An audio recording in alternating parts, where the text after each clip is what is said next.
Regret. Yeah. You got the message.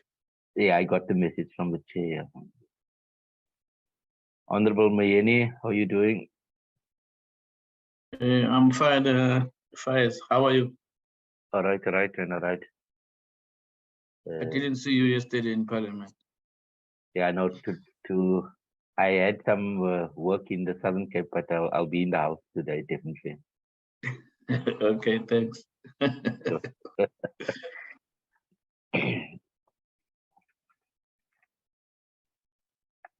Are we having a quorum already? I'm just waiting for one member.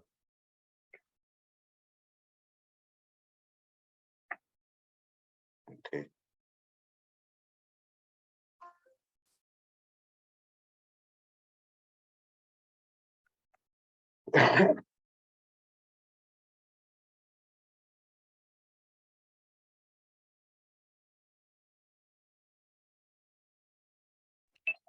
I'm here, King. Thank you, Mr. April. Honorable members.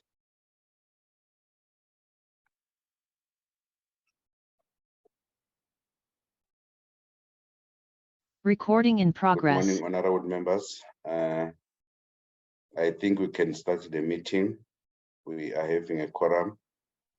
In the morning, honorable members, I received an information, a call from our chairperson, she was sounding very down, and then she indicated that she was from the doctor and she's got mouth sores, so she cannot talk properly, and requested to be excused in the meeting. So, as according to our rule book, in the absence of the chairperson, we'll have to elect an acting chairperson to continue with the meeting. So right now in the platform, I've identified members who can form the quorum, and so we can be able to elect an acting chairperson. So right now I will call for members to elect an acting chairperson to continue with our meeting. King, it is 9 April here. I would like to nominate Honorable Faiz as the acting chairperson for this meeting, Faiz Jacobs. The name of Honorable Jacobs has been raised. Any seconder? That's or it has been raised by Honorable April. Any seconder? That's Honorable Mieni. Oh. Honorable Mieni, King, I do second. Honorable April. You second the name of Honorable Jacobs? Yes. Okay. Honorable Mieni has seconded the proposal by Honorable April to nominate Honorable Jacobs. Any further name?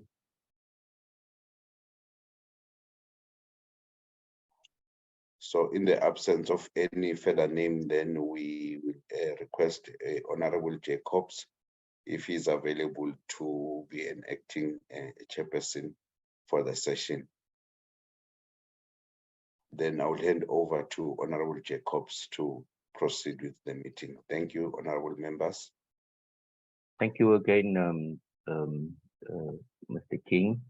Greetings, everybody. It's an honor for me to chair again. Let's start with the meeting. The meeting is open. Welcome everybody, to all our members and to all our guests. That is the Parliament Committee, Portfolio Committee on Small Business Development. We have the agenda in front of us. So consider the meeting opened and you all are welcome. I think the purpose of today's meeting is to get an update. Parliament has asked this committee to submit a report on the outstanding matter with regard to the independent field technicians and Telkom. So that's the main agenda for the day. But before we go into that matter, let's start with roll call and apologies, Mr. Kunene.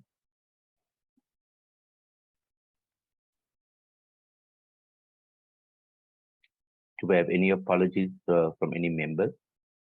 Yes, thank you, Chairperson.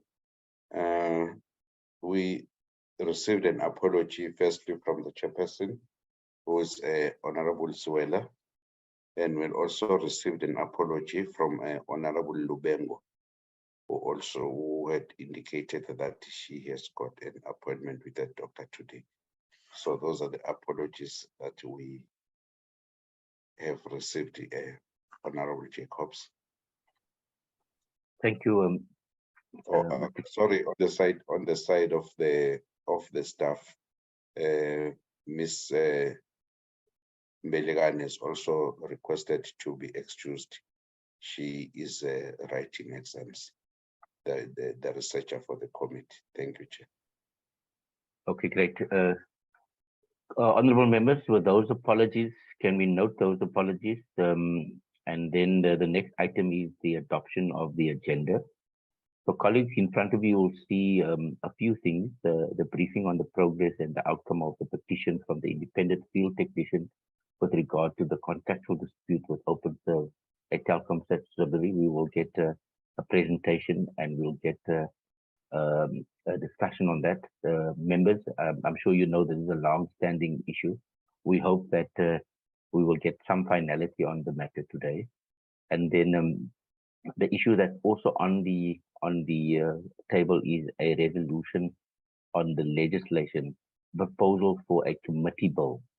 I think members have raised this thing in various capacities, and today we will have a deliberation on that and hopefully find some resolution on a way forward on the bill.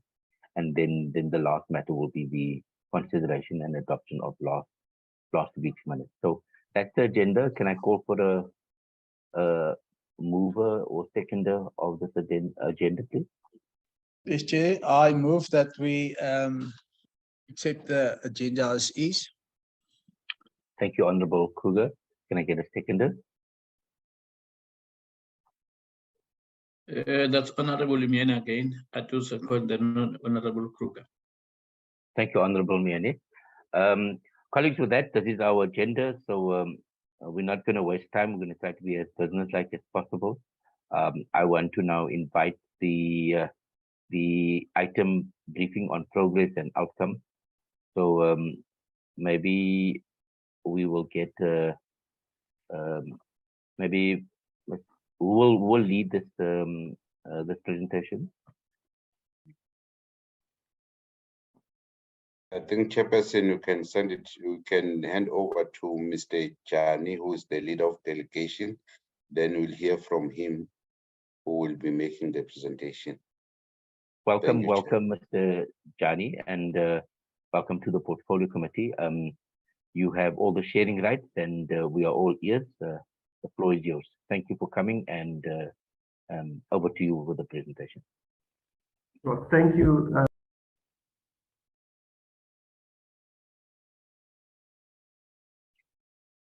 Just unmute your microphone, Mr. Jani. Thank you, Chairperson. I will request that you give the sharing rights to Ms. Mukwesi for the projection of the presentation.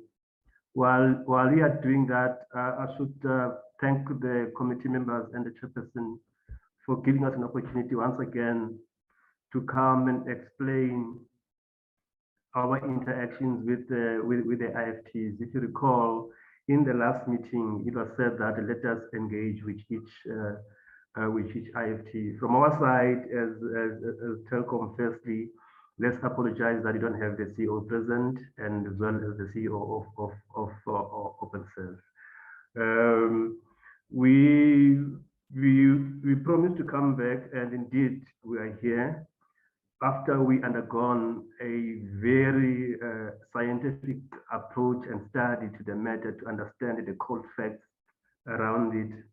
You don't wish to make general statements. I think we came to a point now where you are dealing with the cold facts around the matter to understand what went right, what went wrong with respect to the IFTs for each granular detail on each and every IFT, whether what is due to them or what is due to us. So here we are presenting now the report that was undertaken by independent auditors to provide those cold facts to us, to say to Telkom and its shareholders that this is what transpired and this is gonna be the next action as recommended by the auditors. On top of that independent process, Chair, I must say to all and the members as well, even within Telkom or Openserve, we have an independent ombudsman or person group that went through all of these, recommended the company independently so that we don't seem to be biased around this matter. So here we are today, Chair. I'm led by presenting about two women leaders from Telkom. Mkhwesi Rampanyana is going to give the overview of that detailed auditor's report, as well supported by Mpho Kungwane, and she also provide to support Mkhwesi around those recommendations that came from the auditor's report.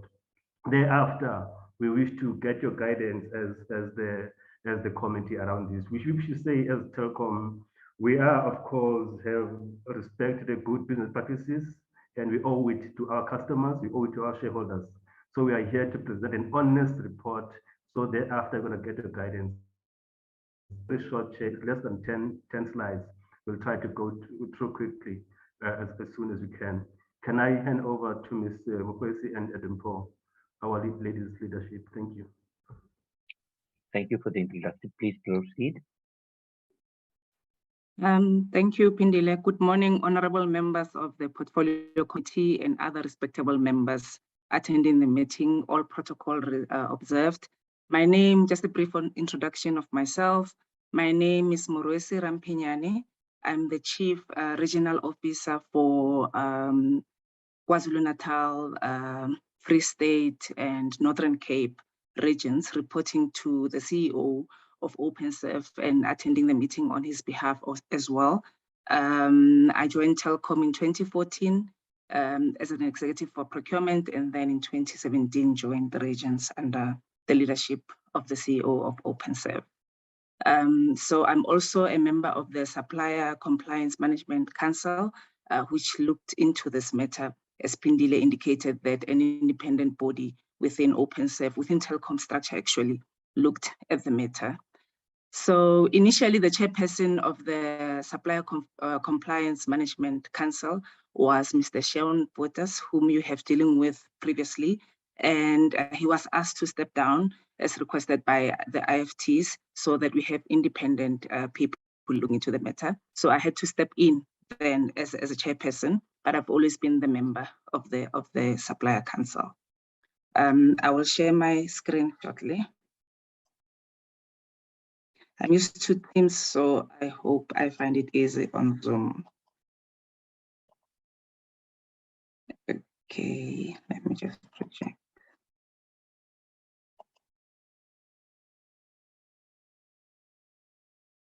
Okay, hopefully everyone can see my screen now.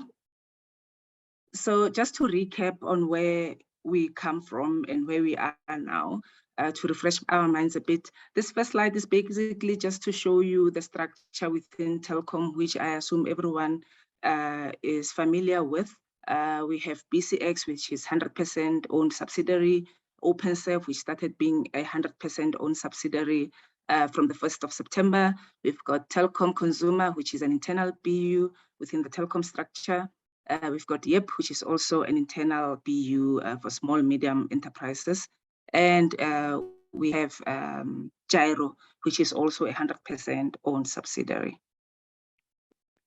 If I move on to the next slide, which provides background on the matter.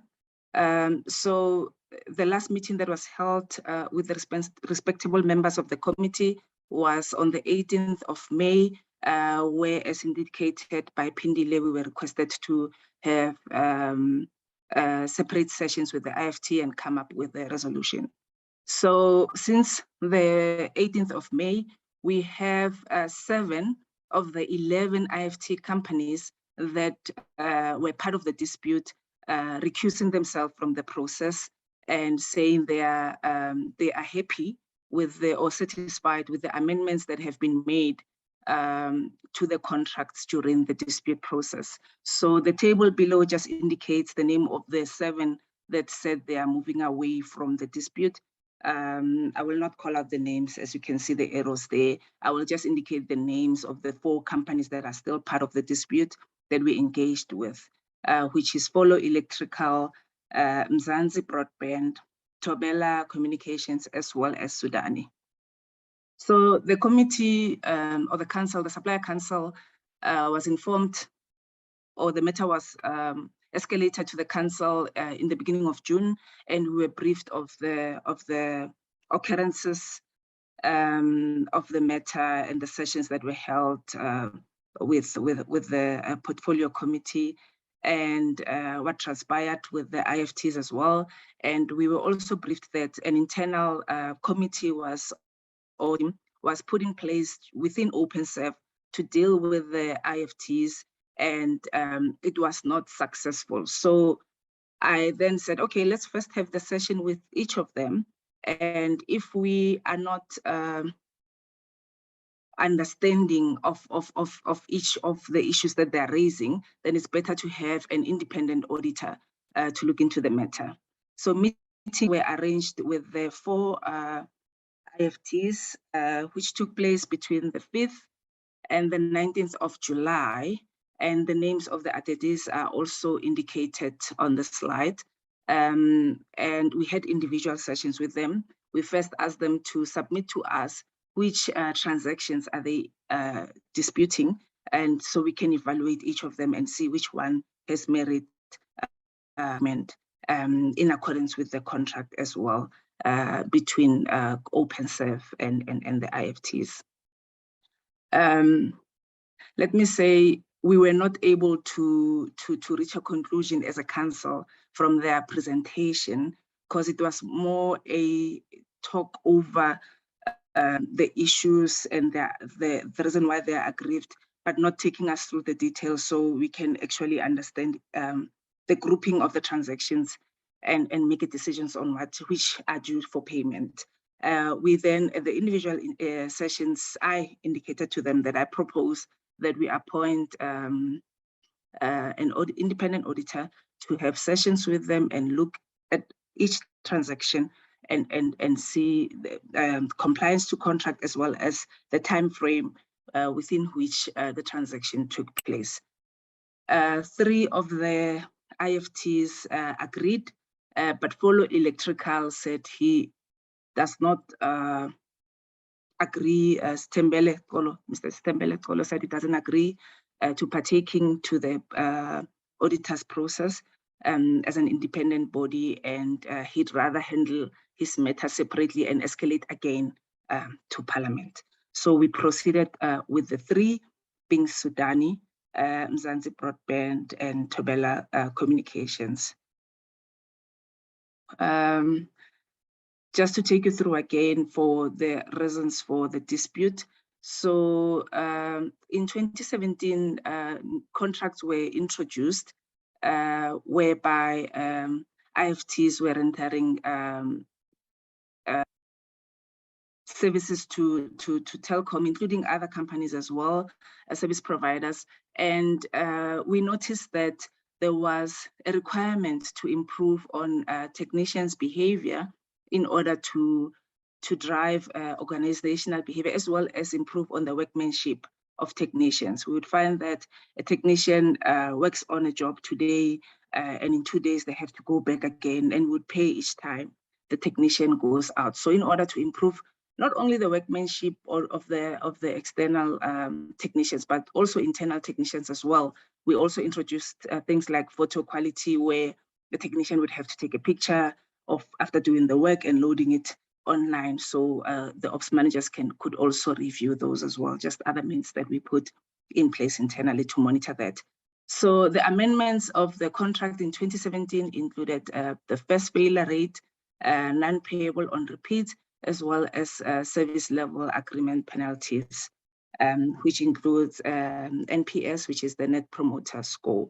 The aggrieved IFT companies were not pleased with the new business rules introduced by the new contracts in 2017, and which were that some of the provisions were that there should be no repeat within 30 days of the work being done.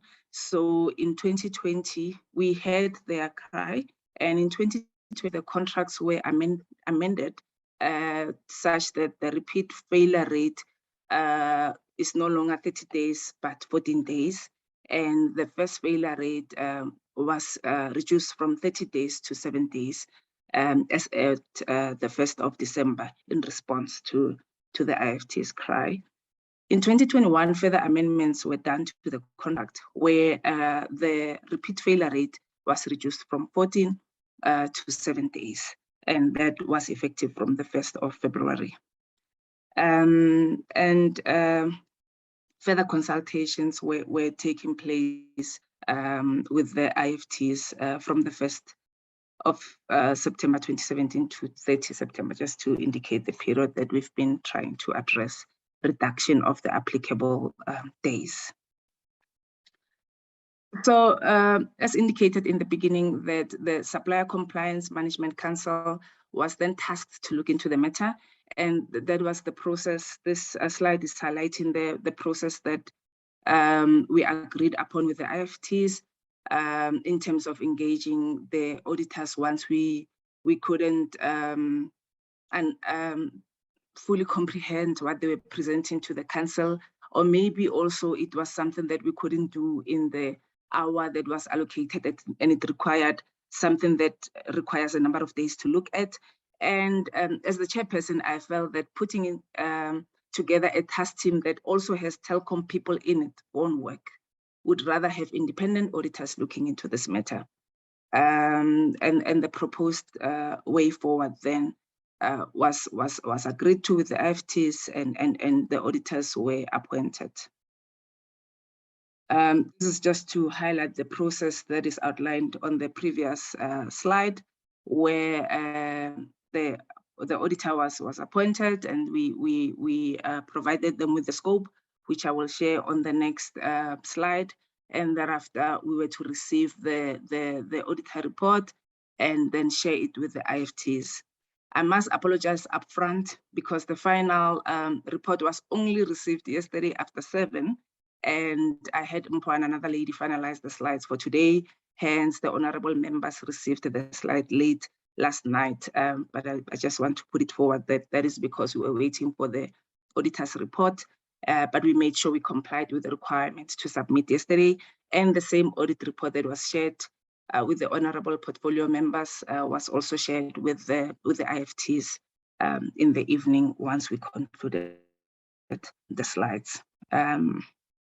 The scope of the appointed auditors, which is the name of the company is MMQ SMAs Consultancy, is outlined on this slide, where they were to interrogate the payment files provided by the IFT companies, investigate the validity of the non-payable repeats, unnecessary cable handovers, first failure rate, fine orders on payment file received from IFTs, engage both IFTs and Openserve representatives to investigate validity of the claims from both parties, and provide audit outcome and recommendations.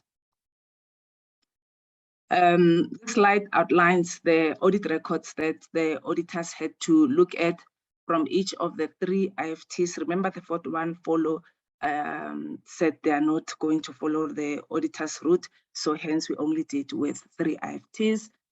So just to explain, from Tobela there, the first one, the auditors had to look at 7,609 records, as outlined at the top, 5,000 repeats, multi-DCC 26, just to explain, DCC 26 is whereby an order is deemed as an installation order is deemed as completely completed. And non-payable BIQ items such as scouting and unidentified records were 176. Then we had Mzansi with 9,042 records, same categories as Tobela, and Sudani with 1,007 records. Okay, I'll just move over to the next slide. Okay, now before I do that, the auditors, let me see if it's on the, oh no, what I want to mention is on the next slide.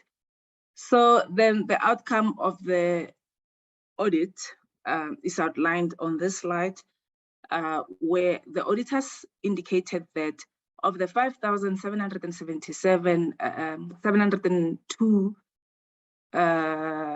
non-payable repeats from Tobela, 0 of them were outside the 30-day SLA period.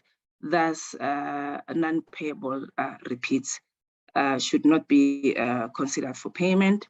And also the 958 audited records could not ascertain any fault that are brought on scouting dispatch, and therefore did not qualify for any payment.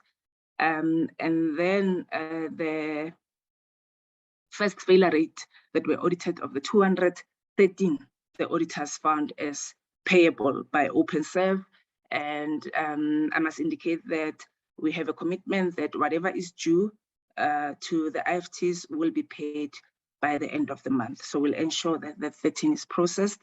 And Mzansi Broadband, of the 828 records, no non-payable orders were found to be outstanding outside the 30-day SLA period, and therefore not payable. The 29 audited records for unnecessary handovers, they could not ascertain which faults could have fell under the bulk faults resulting from scouting.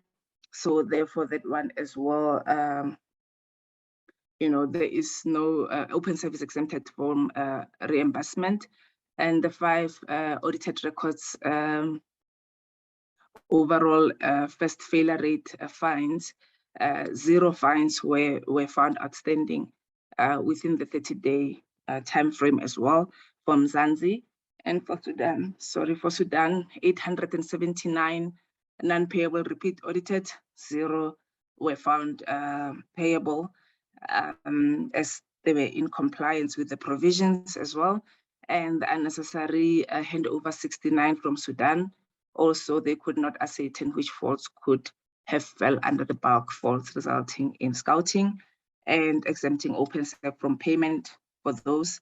And 14 audited records for first failure rate, 0 also were found to be outside the 30-day SLA period, and therefore not considerable for payment.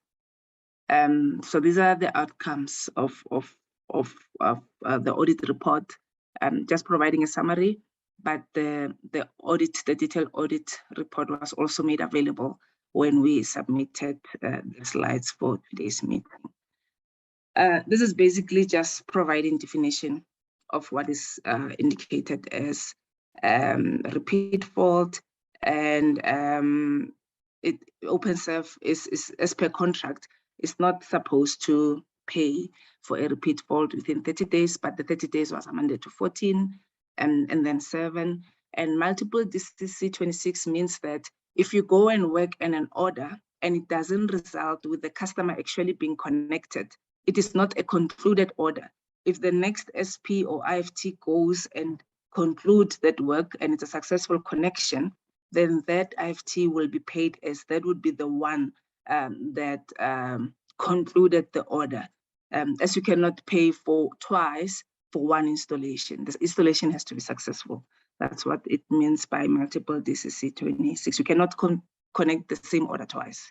You have to successfully connect the order the first time. But anyway, we did not want to, the multiple DCC and the non-payables were not part of the scope, but we didn't want to manipulate the files and be seen as interfering with the information being provided to the auditors. So we left the files as they were and submitted to the auditors, so they can make sense of everything that is submitted to them.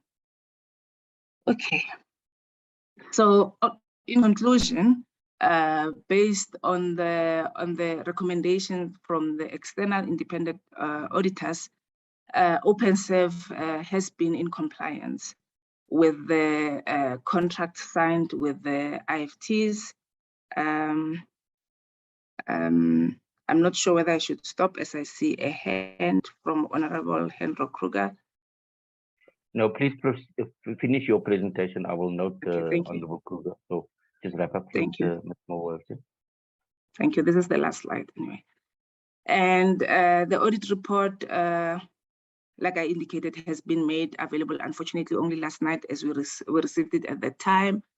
And the requirement was for Openserve to meet with the IFTs and find a resolution before this meeting. We only received the report yesterday, like I said, so we did not have the chance to have a meeting with them, but we will post this meeting, take them through the audit report, and if they have any questions, maybe if we have to include the auditors again, that can be arranged. And we will also ensure that the 13 transactions that we have been indicated as transactions due to Thobela are paid for before the end of the month. I will specifically make sure and drive that process. And I would also like to indicate Openserve and Telkom's commitment to continue doing business with the IFTs and continue issuing work to them as per their capacity and amount of technicians that they have and according to the skill set that they have. So I would just like to indicate that commitment from our CEO in terms of wanting to make sure that we maintain a good relationship with the IFTs and grow them, as the intention of Telkom was to do that. Thank you, Honorable Chair. This is the end of my presentation. Thank you, Ms. Mulwerty. Thank you for the presentation. I see Honorable Kruger's hand. I will give him an opportunity, but I also want to hear from the IFTs. So Honorable Kruger, I hope it's not a question, because I'd want to actually give everybody present and then our discussion. So, but I'll give you, Honorable Kruger. Thank you, Chair. Now, it's okay. I will wait until the IFTs did their presentations. No problem. Thank you. Yeah, so members, let's just capture all our questions, because I also want to give the IFT the right of reply. So I want to ask, is it Senatemba and Evelyn, or the representatives of the IFT, to just put their mic on, and you are allowed to give a response to this presentation.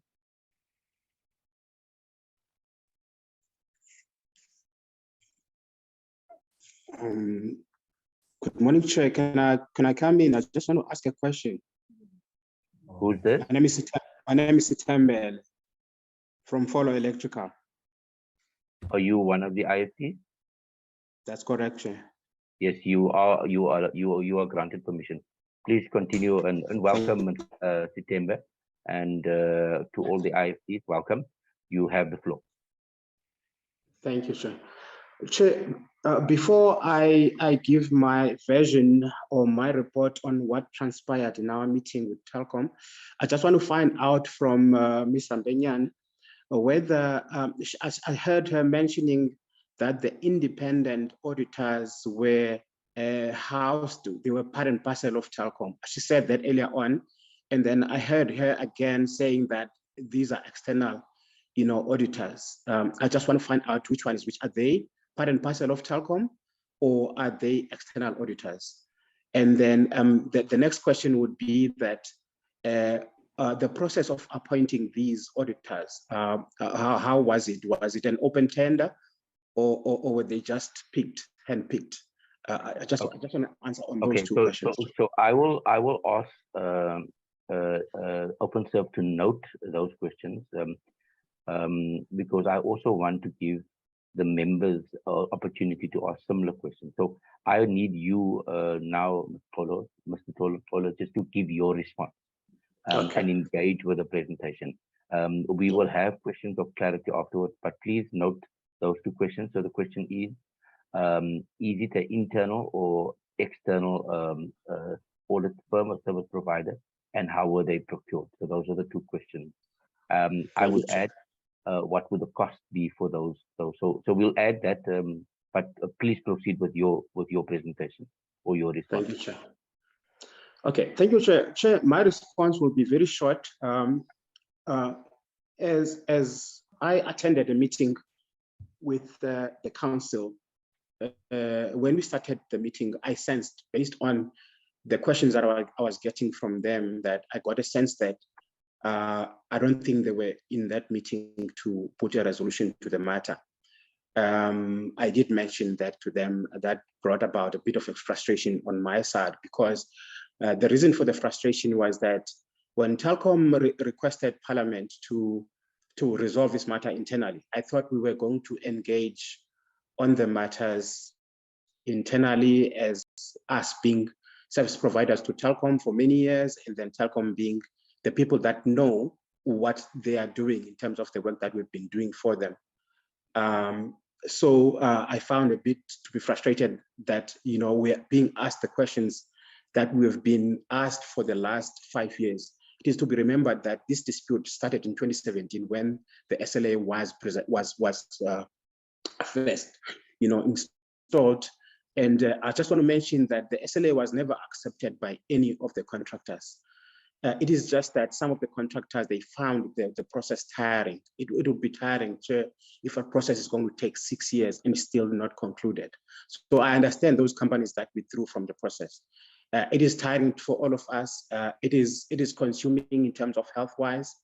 As to whether or not these jobs are payable or not, it depends where you're sitting. Maybe another question, additional question to her would be whether she has ever done a job or work for any client or employer where she was told that she was not going to get paid for that work done.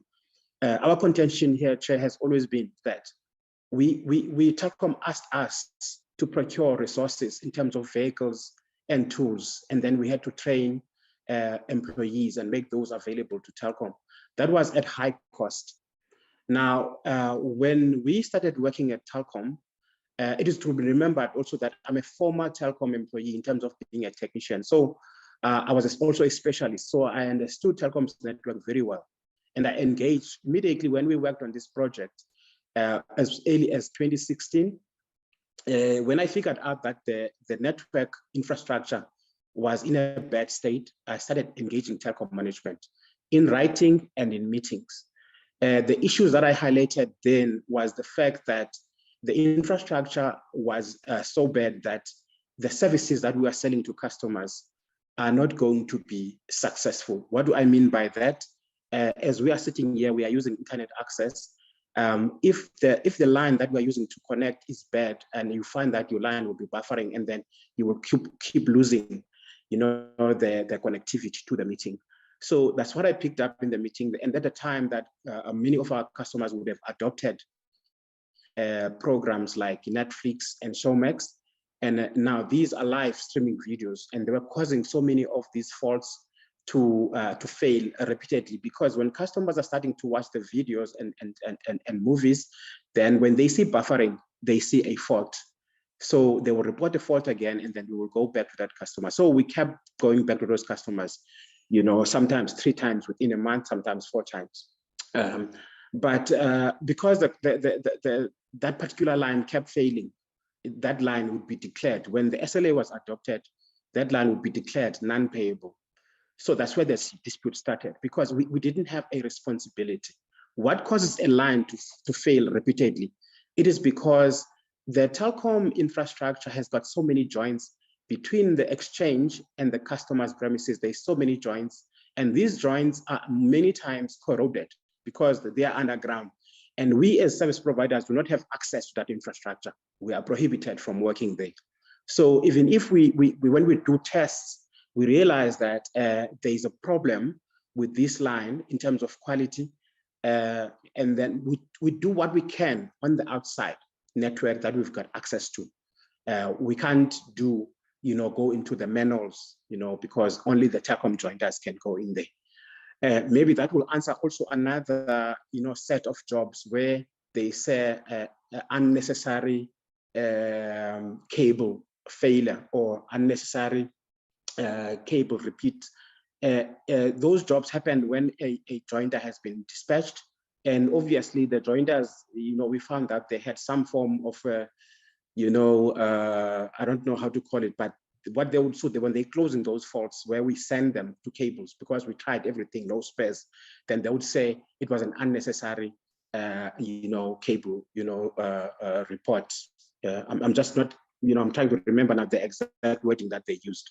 And there was a bulk of those jobs. And then it should be noted that in so many of these instances, we sat in those STCs and DPs trying to get these customers fixed.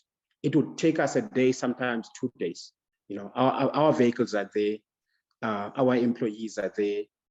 We are responsible for paying rent for some of the vehicles that we didn't buy. We have to pay these technicians, salaries.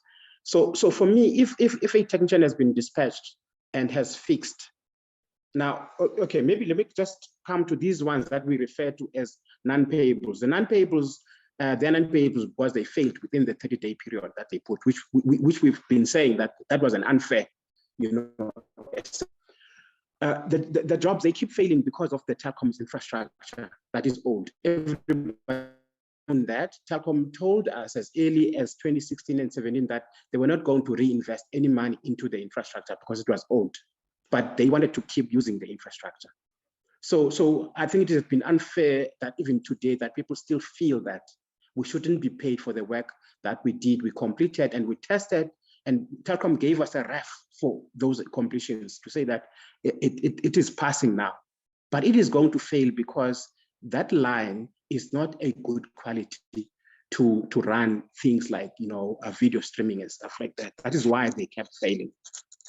And we've been saying this thing for many years, and unfortunately, nobody sees it. I just want to check, Chairperson, if I'm still audible. I hear there's too much quietness. Yeah, no, I can still hear you. I'm taking notes, but I think you need to just wrap up. Okay, thank you very much. What is it that you want us to do way forward? Can you focus on that? Okay. Clearly, there's a dispute in terms of what work has been done. There's a contractual dispute. So we want to get to the bottom of the bottom of, yes. Okay, the bottom is, Chairperson, what we've been you crying out for is that as small businesses, because the bulk of the work that we're doing for Telkom is faults. So, and now a bulk of this work that we're doing that we're not getting paid for. So our businesses were bleeding. So we're losing money, and we felt that was unfair. We want to get paid for the work that we did. Those jobs that we completed and they were tested and we had the refs for, those jobs should be paid. The reason for me for pulling out of the meeting that we had for Telkom, where they said they wanted to introduce an auditor. My objection was that Telkom currently has got people employed to do this work of assessing and analyzing a completed job. Whether it comes back as a non-payable or a payable, the contract reps and senior contract reps, which are ops managers, they are doing that job every day as we speak. When the completion sheets come out, they come up with two columns at the beginning. The one is payable jobs, the one is non-payable jobs. And these jobs are being converted almost every, we get completions every 15 days of the month, mid-month and end of the month. So a CR, simple thing that they do is they look at this job by assessing whether there was a test done, because the reason it comes back as non-payables, there's so many things. Sometimes it is because the customer has not connected the equipment at the end, the router, because that customer is not a Telkom customer. It's a Vox customer or an MWeb customer. So therefore the router is not connected. That's why it comes back as non-payable. So once we've explained these things, they understood, and then these jobs are being converted. So I said, what we are requesting for is not unique. I expected Telkom employees to be dealing with this issue because an outside company will not understand Telkom's processes. I don't think auditors will understand all these teething issues as far as Telkom equipment, Telkom completion sheets, Telkom completion processes, Telkom testing processes, and also the fact that the infrastructure is in a bad state. I don't think this group of auditors were given an opportunity to go on site and see the infrastructure that is out there. So that's what my dispute is. I didn't see an outsider being able to come up with a better conclusion, you know, for this matter. I think Telkom, this decision can only be made within Telkom. Thank you very much. Thank you very much. I'm going to allow, is there any other, Evelyn? I see your hand. Is that Evelyn from the IFT company? Morning all. I'm Evelyn Smith from Sudan Projects and Services. I'm one of the IFTs. With reference to the presentation that was delivered today, Telkom did not touch the merit of the fault, but rather the days.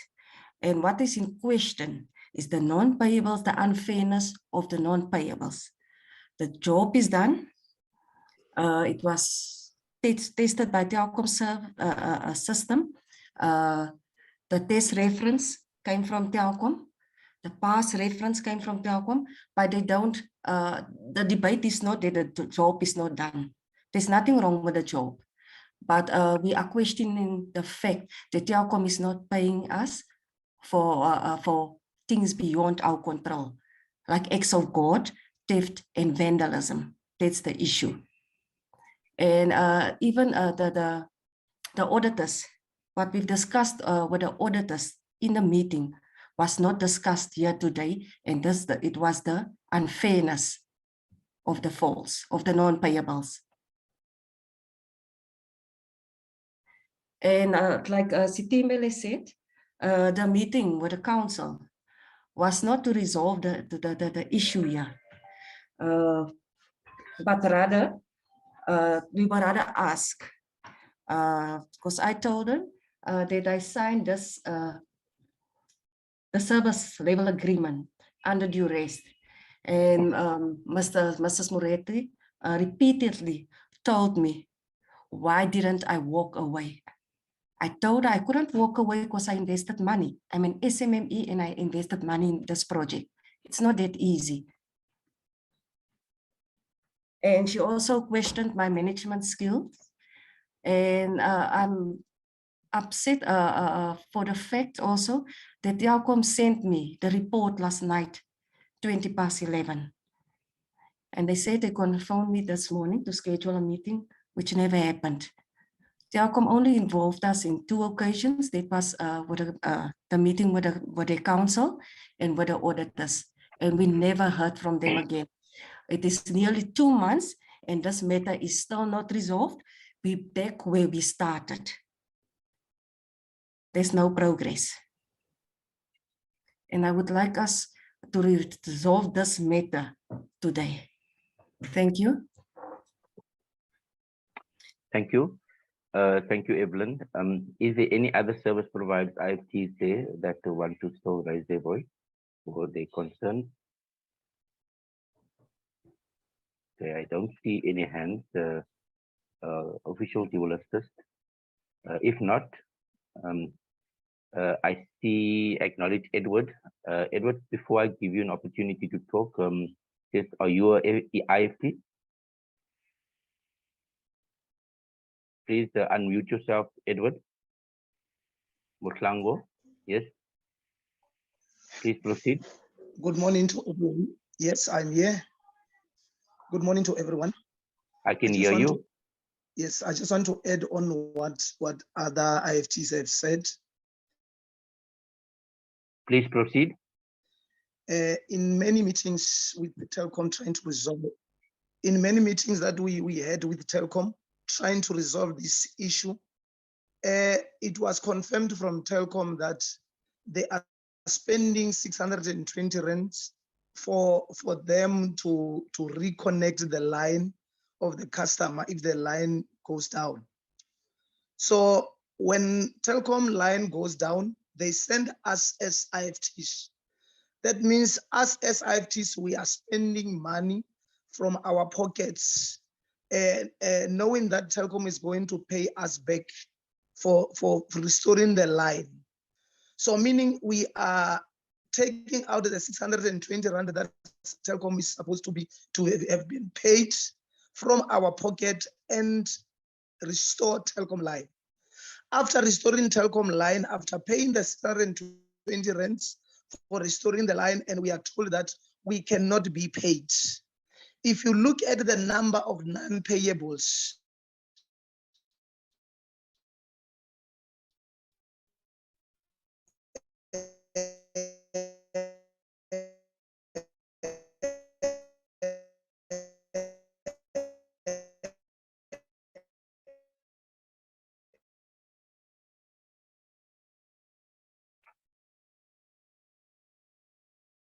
Well, Mr. Muslal Longa, you are breaking up. I didn't hear your for last part. my company, Thobela.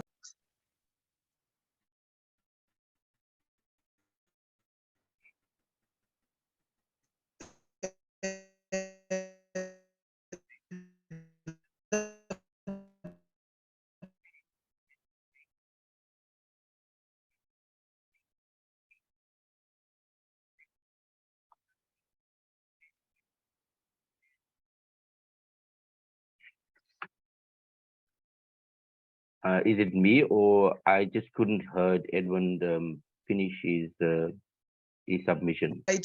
And No, Chair, I can't hear him either. It's not you. Neither can I, Chairperson. I think his line is a problem. I think we should proceed. Maybe get in writing what he wants to say. Okay. Edwin, your line is quite bad and we're trying to listen to you. So I think try to just summarize or type in the chat group. But let's give you another chance, Edwin, because we want to hear you. Edwin, are you there?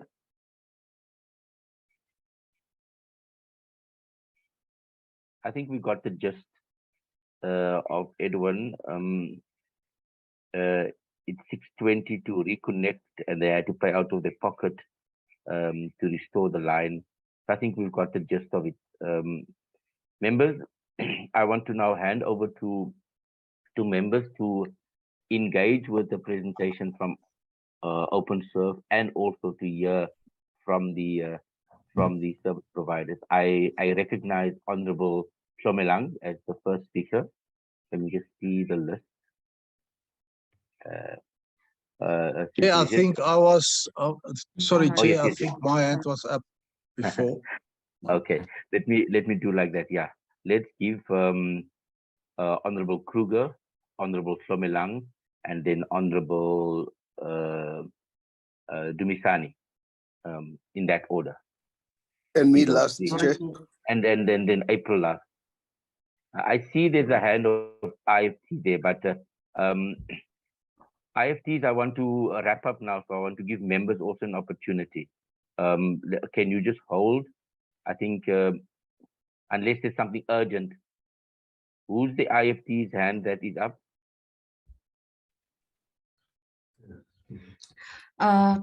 Honorable? Yes. It was me. Yeah, they excluded one of the IFTs and he sent them numerous emails, but they ignored his emails. Okay, that's Mr. Edwin. No, it's Jerome Williams from Java State. From Java.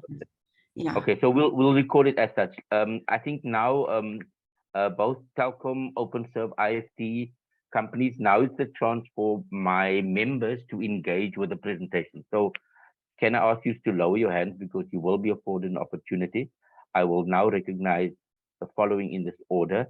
It will be Honorable Kruger, then Honorable Shomelang, and then Dumisani. In that order, please proceed, members, and then April at the end. Kruger, over to you. Honorable Kruger. Thank you, Chair. And Chair, you will know I'm very passionate about big business bullying small business. And I'm sorry that I can't put on my camera because the network is not 100% where I stay at the moment. I just want to thank Openserve for the presentation. But we can see here, this is a case of big business bullying small business. You know, Telkom and Openserve spend a lot of money getting auditors to do the audit according to their liking. The poor small businesses can't even afford a lawyer to go over, you know, the audit. And if you look at the repeat faults and the definition of that, I mean, they haven't given us a definition of repeat faults. And I think one of the IFTs mentioned it. They don't talk about acts of God and theft and vandalization and so on. So, and the problem here, Chairperson, is when Telkom signed this job off with, you know, from their side, then according to me, and I'm not a technical person, according to me, the job is done. So if there is then a comeback after Telkom gave the reference that the job was done satisfactorily and something happened afterwards, like one of the IFT said, the client didn't put on his modem, or as mentioned, acts of God or whatever went wrong, then it's a different job because the previous job was signed off. I mean, you can't go to hospital to have an operation in your arm, and the doctors, when opening your arm, find there's something extra wrong and they fix it, and now you don't want to pay the doctor because you know, you didn't go to the hospital to sort out that problem, you know. So it seems like Openserve is not playing the game. It seems like they play silly games with Parliament, you know, giving us the report at 11 o'clock last night or whenever we received it. And I'm very worried here that we don't get the full story from Openserve. And there's a lot of, you know, if you look at the report from the auditors, I mean, if you must add rand to that, it's a lot of money, and small businesses can't afford this. I mean, they did the job, the vehicles went out, they fix it, and now Openserve just fold their hands because they got a unfair contract. I mean, they prove that the contract is unfair by reducing the days from 30 days to 40 days to 7 days. I mean, why did they reduce that days? If they thought the 30 days is a fair base to work on, I mean, why change it to 14 and then to 7? Surely they realize that their contract is not fair. And if you fight it in a court, most probably the SMMEs will win. But the problem is SMMEs don't have the money to afford lawyers to fight their case. And that's why we as a SMME committee in Parliament must come up with the small businesses and sort out, like one of the IFT said today, we must sort it out today. We can't, they can't afford the luxury for another 2 months, because that's another tactic that big business use, is they just time, you know, and small businesses can't afford time. That is my input. Thank you, Chair. Thank you, Honorable Kruger. Honorable Flamilang. Thank you, Chair, and good morning to colleagues. I hope I'm audible, Chair, because we don't have electricity here. But let me start by joining Honorable Kruger, my colleague, by saying the issue of the big businesses bullying small businesses, it's like we still have a long way to go. I think it arises each and every time and on daily basis. So I think we need to do something as a portfolio committee, because we make resolutions, we take decision, but we're still experiencing problem where we see small businesses are dying on.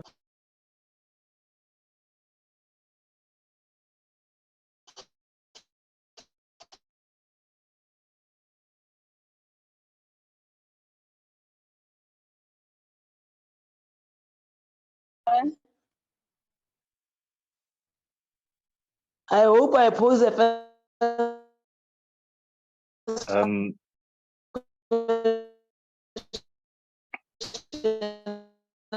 Honorable Flobelang.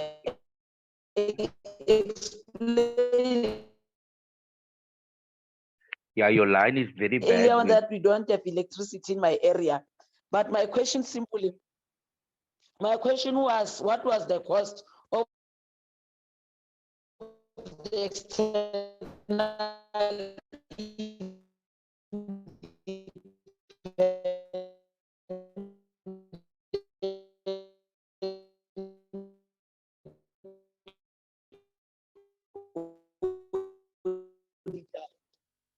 Yes, Chair. Okay. Okay, thanks. Oh, it's load shedding in my area. Yeah, no, it's fine. I think we got the gist, Honorable Flomelang.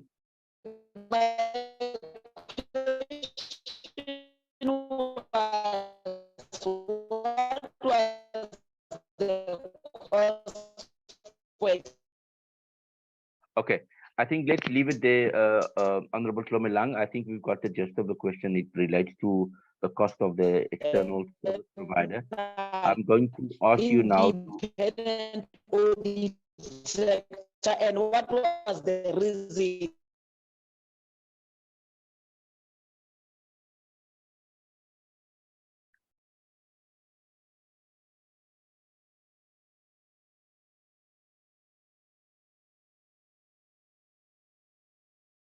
Okay. I think, Honorable Flomelang, we've got the gist of your question. I'm going to hand over to Honorable Mtanjani, who has the next opportunity. The stage is yours, Tumisani. Well, thank you very much, Chairperson, and good morning to everyone, the colleagues, and our IFTs, as well as Telkom. Sorry, my voice, I think, is not good. I have a flu here, but I will try, Chairperson. And also, there's a load shedding. I wonder if I'm audible that side. But nevertheless, Chairperson, okay, thank you. I see a sign, it shows that I'm audible. Thank you very much, Chairperson. Chairperson, yeah, I think we all agree as a portfolio committee that indeed this is just a pure act of bullying. Telkom is bullying our small businesses. There is no way you can call it the other way around. Whatever they presented to us here doesn't convince us as a committee. What convinces us is that they are bullying our small businesses, and we cannot allow it as a portfolio committee to happen. There are a lot of things said here by our IFTs, and it makes a lot of sense that you can't do a job for someone and then the person doesn't want to pay you, especially even after the person has approved that indeed you did the job, because that is what we are hearing here. They did the job. The very same Telkom has signed to confirm that indeed you've done the job, but when it comes to paying them back, they don't want to pay them. That is bullying. They are bullying them. Now, Chairperson, I think as a committee, we should be failing the people of South Africa and also failing our small businesses In other words, we should be putting a hand in their failure to proceed, to prosper. So if we don't, as a committee, take action against Telkom, if you will understand and agree with me, Chairperson, is that Telkom is a state-owned company. We understand there's some shares, PIC and all those things. But then it's a state-owned company, this company. So we must not allow our government to bully because in other words, the same government is bullying our people. So we must not allow that, Chairperson, as a committee, because remember, we are representing our South African people and more especially small businesses. So we can't allow this to happen while under our watch. So I think as a committee, we must take a resolution, as we always do on matters such as this. We must take a resolution as to what to do next to make sure that Telkom is accountable to pay these poor people. How do you expect a person to pay to do a job, to pop out money on his or her pocket and pay for the job, which you later on you don't want to pay back? It doesn't happen that way. They must be paid. They have a proof. I believe they have a proper, whatever that they are saying to this committee makes a lot of sense, Chairperson. And then Telkom is also here. Let them say no, let them disagree if it's not true. But by the look of things, it's true. They're just bullying them. And I can tell you, my honorable Chairperson, there are many, this is a drop in the ocean. There are many, many more other SMMC that are suffering under the same bullying tactics with other companies. Many more other state-owned companies that are doing the same thing, such as Transnet and stuff like that. If maybe we need to have a program of calling all the state-owned companies to come here into this committee to account and tell us what is their relationship with the small businesses. And also invite the small businesses to also come and hear the side of their story as well, because it's good to hear both sides of the story. Now we have heard both sides of the story. Telkom is here, the IFTs are here, and then the answer is that Telkom is pulling these poor people. Thank you very much, Chairperson. I mean, yeah, we agree, Chairperson, as a committee, all of us, that this is a bullying. They must pay them their money. We must take steps as a committee to make sure that Telkom pays these people their money, these poor people their money. Thank you very much, Chairperson. Thank you, Honorable Mtenjani. I now recognize Honorable April.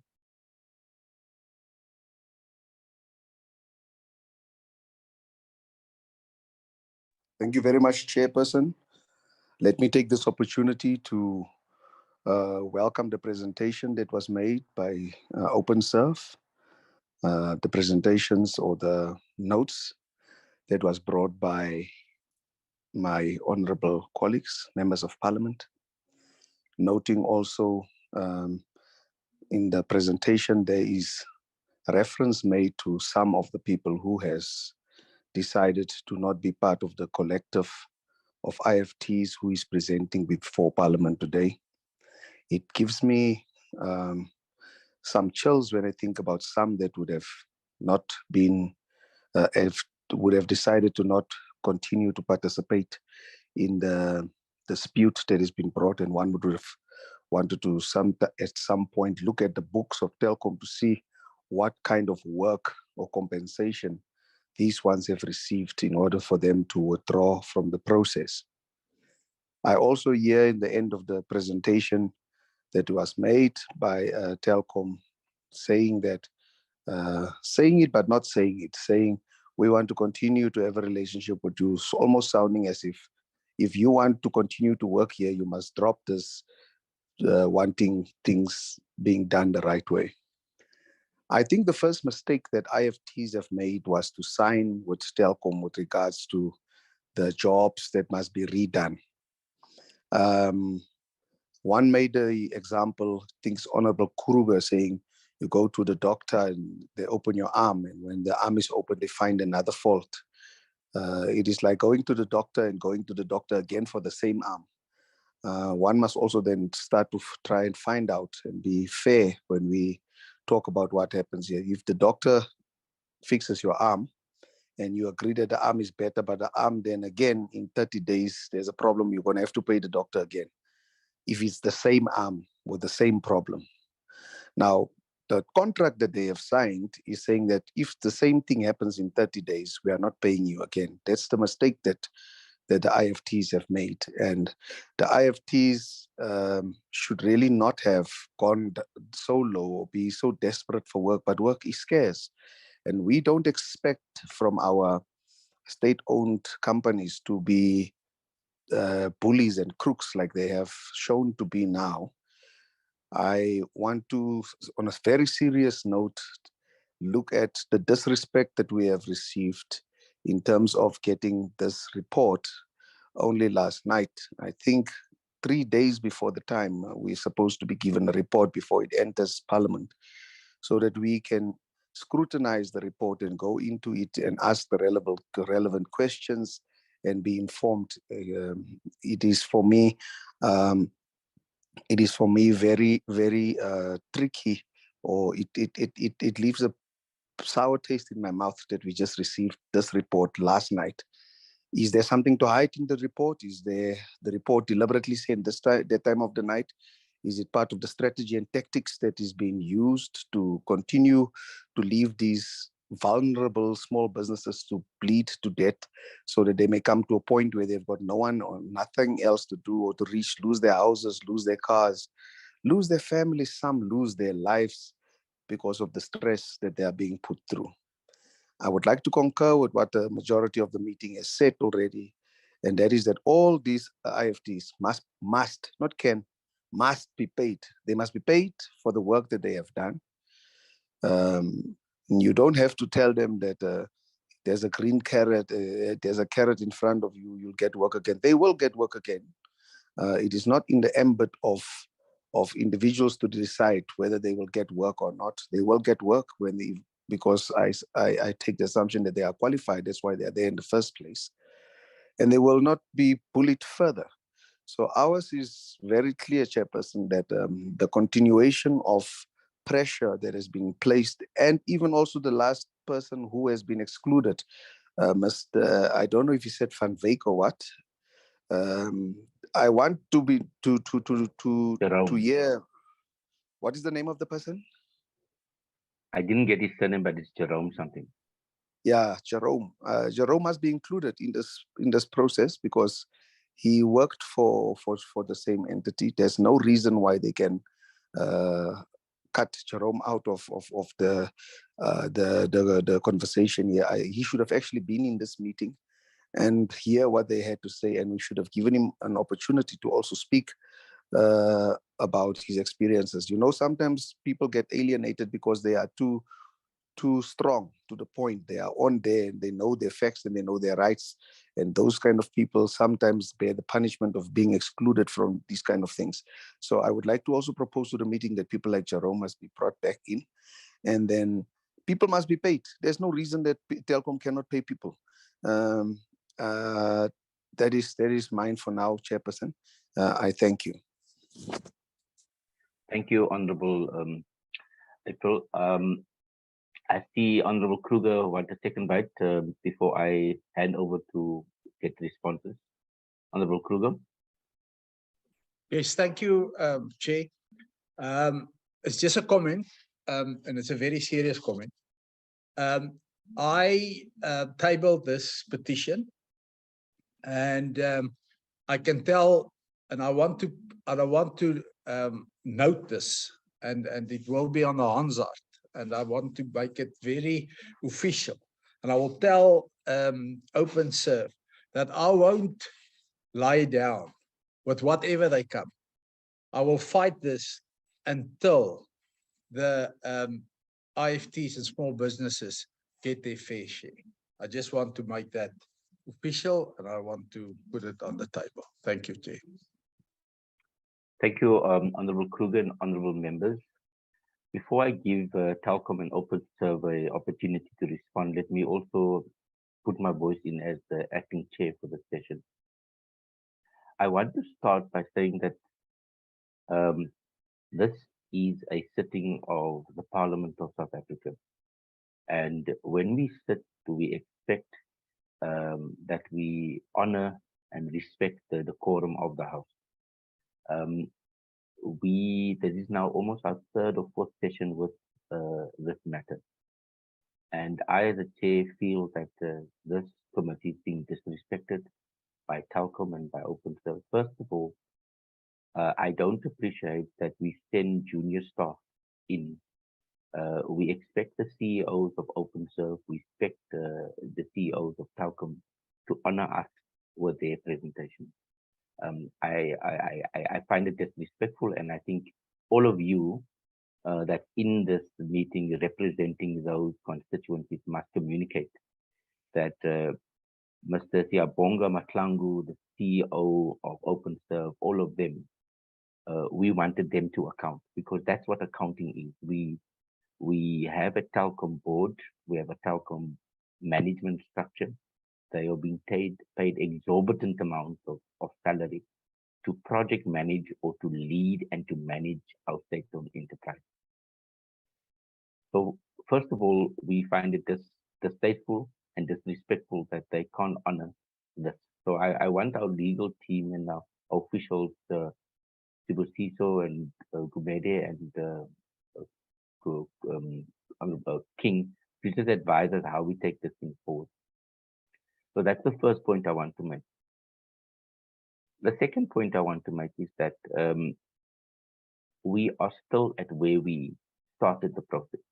And again, I feel strong words, I don't want to use it, but I feel again disrespected, because what we're getting from Openserve and from Telkom and from the external service provider is just the same statement that they've given us at the beginning. And so you're either undermining our intelligence, our capability, or you are disrespectful to this office.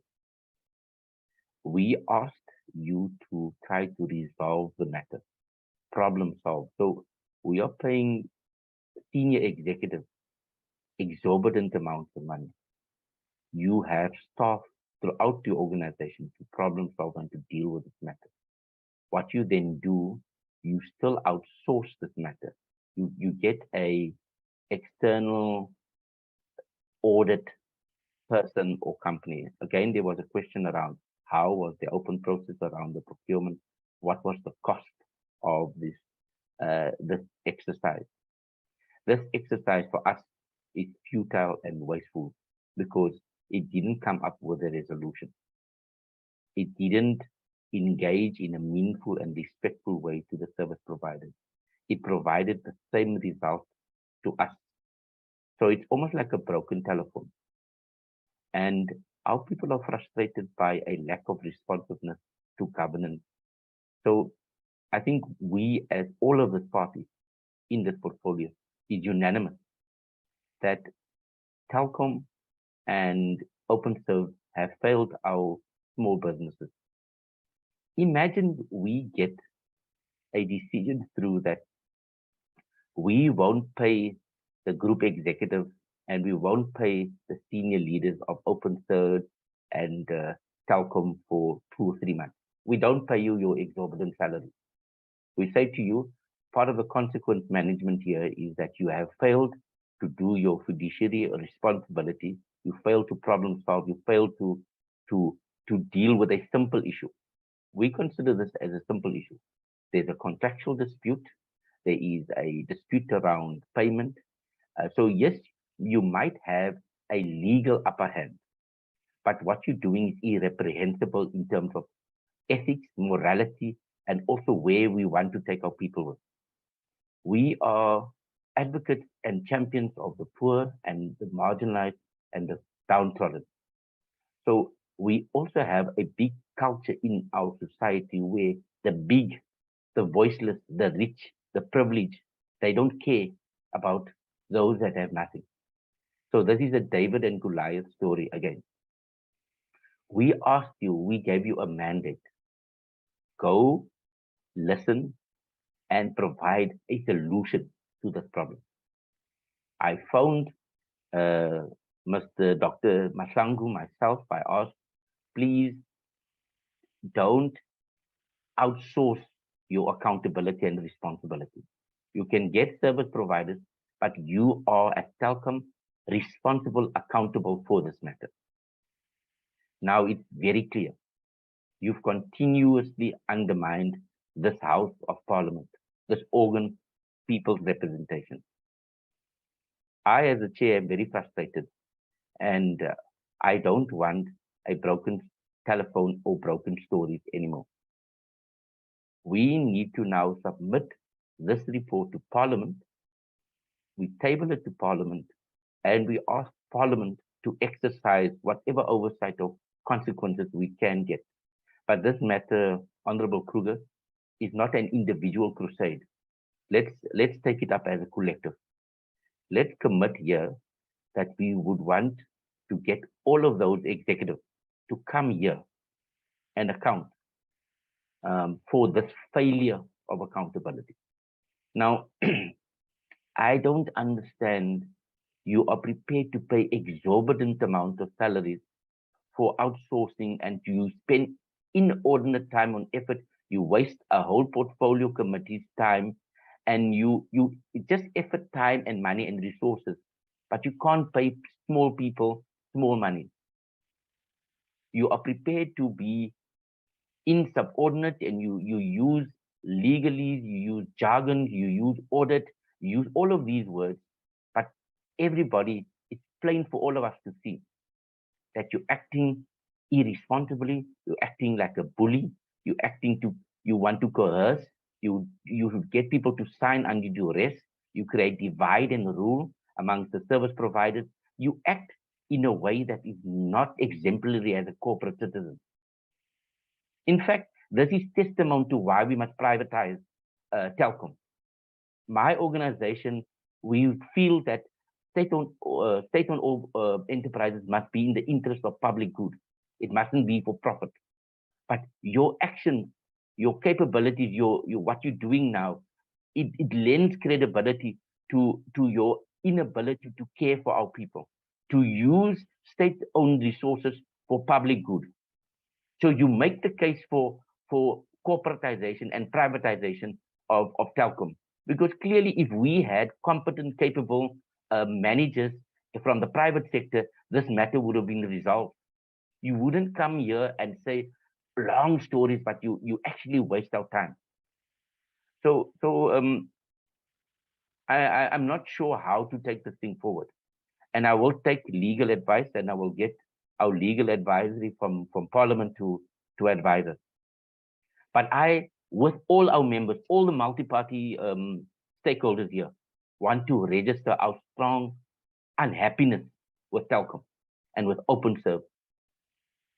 And we want you to experience that. We are not going to let this thing down. We're going to report to the Speaker, and we want further action.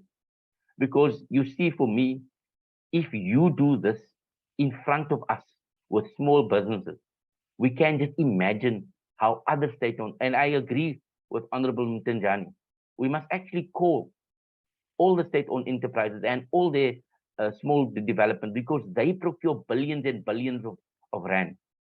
And there's a big challenge of non-payment, late payment, bullying. Subcontractors do all the work, but they are bearing the brunt of this. So members, I want to keep the decorum of this meeting, but I think I'm registering our collective disgust at Telkom, and we reserve our rights to follow this thing to the letter.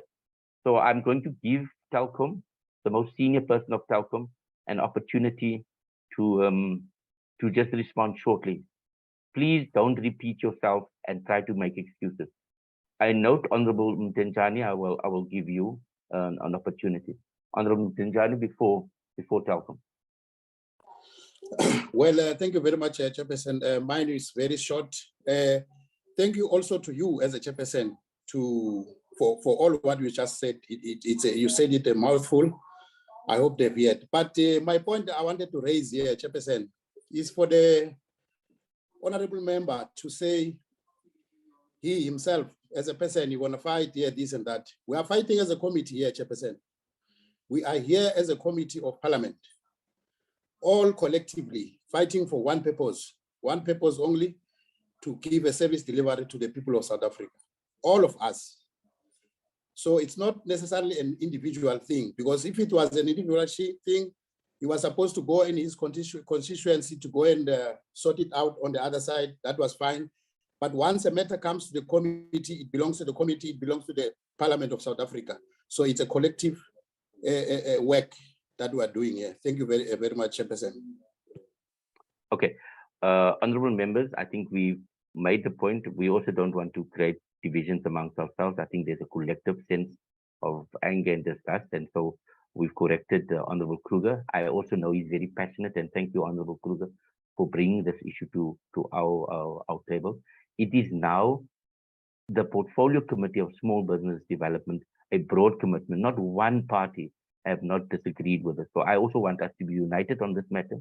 We can disagree on many things, but on this matter, I think there's unanimity, and our collective sense of unhappiness is expressed. So I think let's leave it there. I'm going to not allow everybody who is Telkom here. I'm not going to allow service providers or auditors to speak. Mr. Diani, are you Telkom? Yes, Chairperson. Okay, you have the last say on this matter.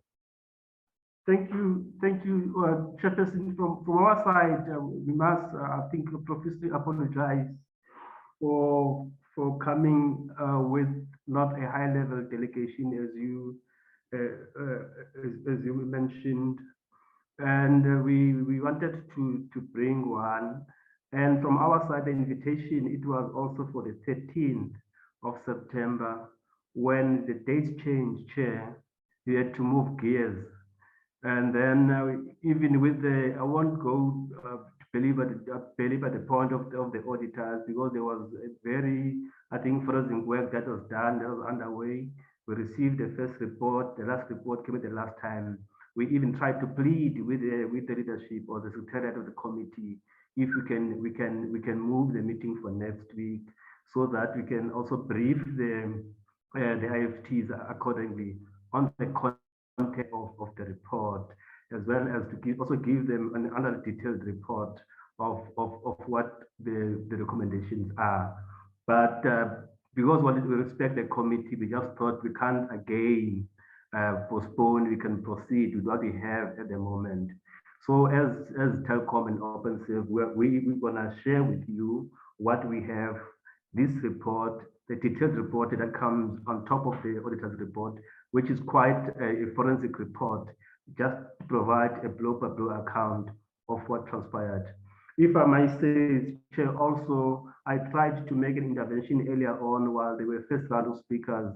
I wanted us to deal with this, a few rounds of speakers, so that you can do justice to each and every question that came before us. So the question that came is so many. I know that we want to allow a dialogue between us and the IFTs. So we respect the process that came about, but we wish that you can provide some good answers to some of the points that were mentioned by the members. Suffice to say that around even the issue of the repeat faults, the other document that is details also give the definitions of what the repeat faults are, of all of the terminology that is provided in the and then there was the issue whether I don't know if it's time, I can't go there, about 15 questions or so that came about from the IFTs. One, whether the report is internal, auditors are internal or external. I think it was an external process. We went for procurement process for this, and the guys are quite competent because they had to do some number crunching to come up with these numbers. So we wanted our next step, Chair, if you allow, we want to have this time to engage the IFTs on the context thereof, to agree on the granularities. For us, we do, of course, account, we treat all shareholders equally, Chair.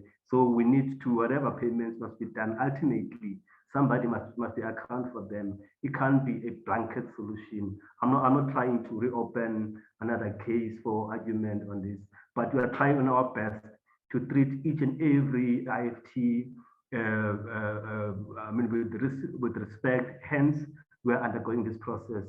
I mean, the process of auditing, Chair, is very important for us to resolve the matter. If you can manage it through us, it can come back to bite the CEO, which is the accounting officer.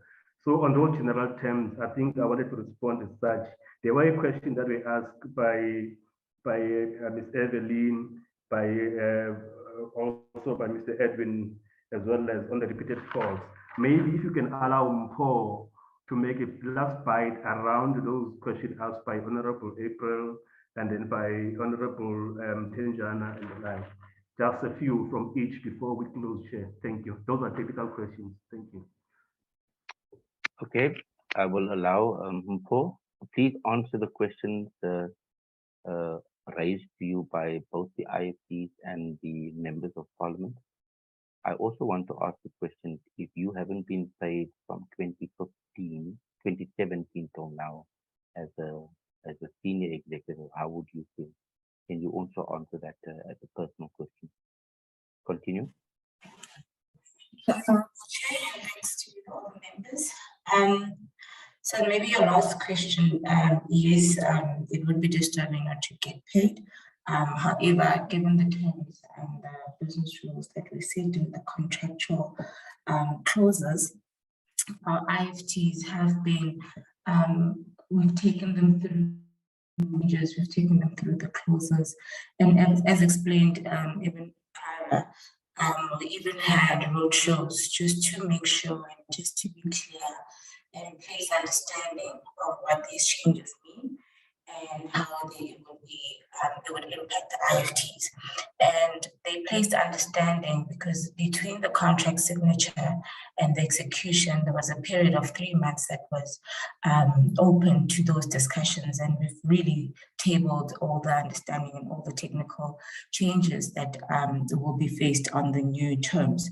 So with that being said, yes, and we did change with hearing the dispute and all of that to try to meet them halfway, and hence you can see that some of them have recused themselves because there were benefits. You know, they have seen the changes and they are still ongoing. The second that have recused themselves are still with us because there is operational sustainability to their businesses. Can I stop you, Mpho? Yes. I don't want you to do this. What you're doing now, it's wrong. I want you to respond. I don't want to give you an opportunity to create excuses. I want you to respond to the question specifically, because clearly you are not listening to what we as members are saying to you, okay? And you are repeating yourself, and I don't want you to repeat yourself. So can I ask you to be succinct and respond to the questions that the members have asked? Must I remind you of the questions that the members have asked? The members have asked the questions on what are repeaters. Am I correct in understanding that? Yes, we want to know the process of procurement of the external service providers. They want to know what the cost for the external service providers are. We want to know what was the outstanding amounts that you have to pay for these small businesses. And we want to know how are you dealing with a dispute at hand between the definition of job done versus not job done. So we want you to provide us a solution. And if you repeat yourself with the same stuff, I'm going to cut you, okay? So respond to those 4 questions, please. Okay.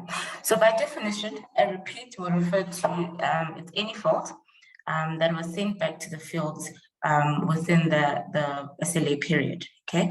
For whatever reason, the last supplier or the telecom technician will have to repair, and the last repairer or last technician that was at the client's premises will then receive payment. So we want to provide our service to our clients, and we do not want our customers to be calling back. Now, we need to minimize the repeats because we want a once-off. Okay, so just stop there. If the ISDs are saying that they have done their work from their side, but the problem is the infrastructure. It is the actual the underground, the wires, the cables. It's not their fault that the thing is not done. How do you respond to this? Okay, so there's two differences, right? So you get a customer that will call you and say, my line is faulty. We send them out and we realize that it is a area disconnection. In that instance, we treat it as a bulk order, and we will send out our technicians to correct. So if it's an infrastructure issue, per se, and it would not necessarily just result in one client, it may result in many other clients. We then dispatch our internal technicians to resolve in that area, and it would then close off the client that called, and the other customers, they don't even have to call in. So there will be a bulk dispatch that is done. In an event where a customer now calls in today, and these are the examples that we have seen, that a customer will call in today, we dispatch the IFT, they go, they come back to say they fixed it. There is a test that is done to say, has this test been concluded and is the customer back on? And in an event where the customer is not back on, they need to refer back to that. Now, we do not expect the customer to not have service in that within that 30 days. It should be that once you have corrected that fault. Point of order, Chairperson. Okay, I'm going to give the point of order. Comrade Honorable Njanjani. No, it's Honorable April that is calling the order. Chairperson, Honorable April. The speaker is becoming increasingly unaudible. I don't know if it's a mic that is somewhere else or what, but it sounds like the speaker is in a toilet. Okay. Ms. Kugani, can I ask you just to project in the mic? And I also, we entering technical matters, but the IFTs have said that according to them, the test reference and the past reference have been an indicative of the job done. How do you respond to that? Sorry, if you can repeat that, please. So the test reference and the past reference that they have demonstrating the work done is done. Are you disputing that as a mechanism to sign off payment, or what is the trigger that will sign off payment? And that's the exercise we did with the auditors, right? And what we had asked the IFTs was that they should prove to us that it was not necessarily a fault that they should have, and that they have to prove that they have executed that fault. Now the system will generate the day that the call was logged and the day that the tape was dispatched and the date that it was logged. Now that is what is guiding us in terms of understanding what the resolution of that call logged is. Now we've taken and that's why we did this audit, and we went into each and every line and each and every item that was presented. And thus the auditors are coming back to say, given the rules and given the system and given the processes that we have underway, it is then that we have been compliant with our contract and our rules. Chairperson.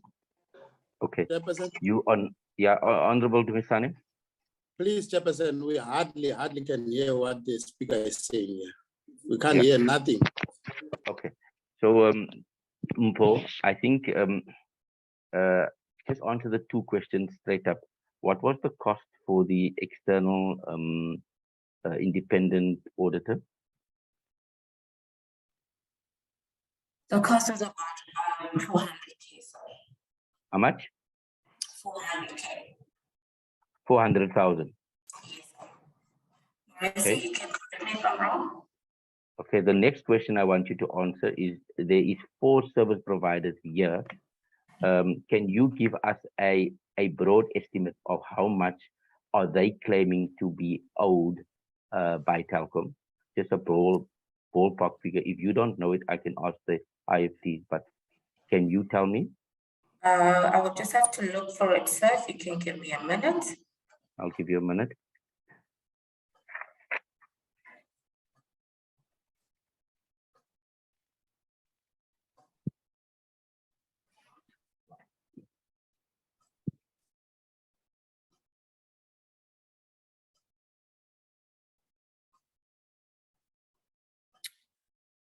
Okay, so the current estimate is about 6,527,394 rands. 6 million. 6,527. Sorry, sir.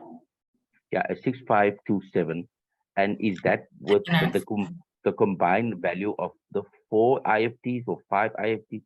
How many IFTs are in total? Those are the 4 that are present in this meeting, sir.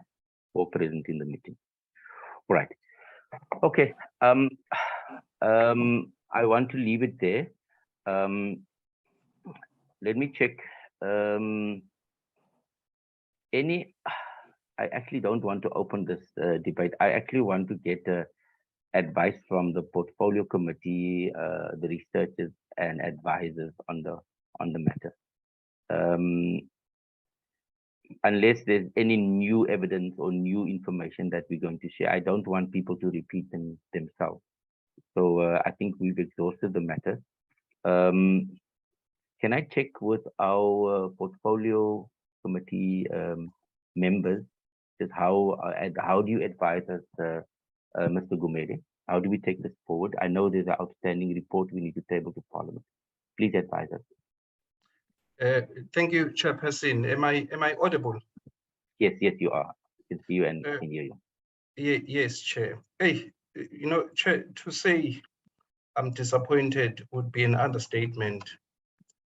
Chair, Telkom's approach seems to be punitive. I actually thought maybe the concept of SOE, despite being exempted from PFMA, a notion of a developmental state will trump all other challenges between Telkom and IFTs. Unfortunately, it's not happening. Chair, there are 3 things that I would want to propose, maybe as a way forward.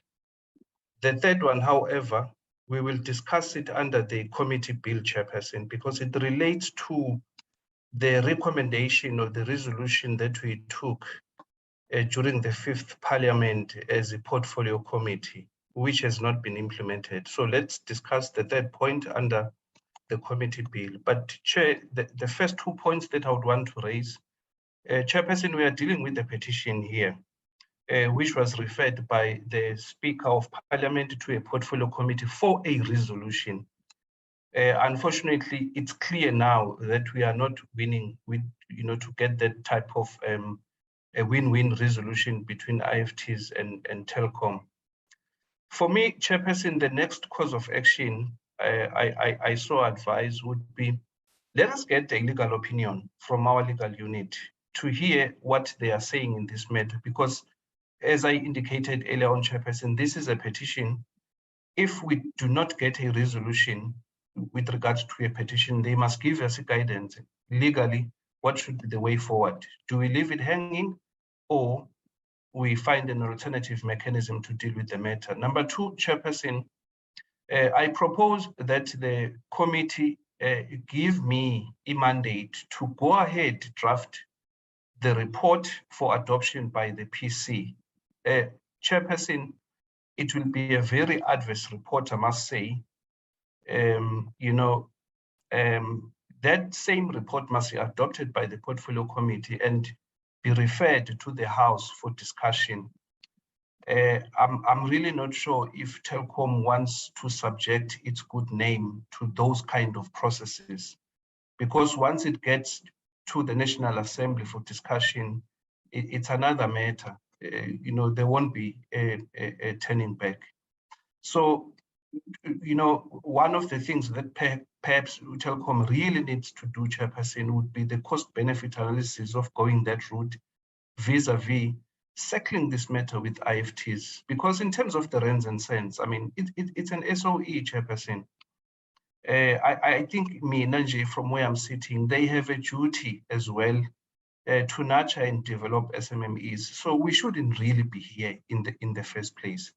So those would be my suggestion, Chairperson, that we seek the legal opinion, number 1. Number 2, we are allowed to carry on, write the report for your adoption, and that same report to be referred to the House for a debate.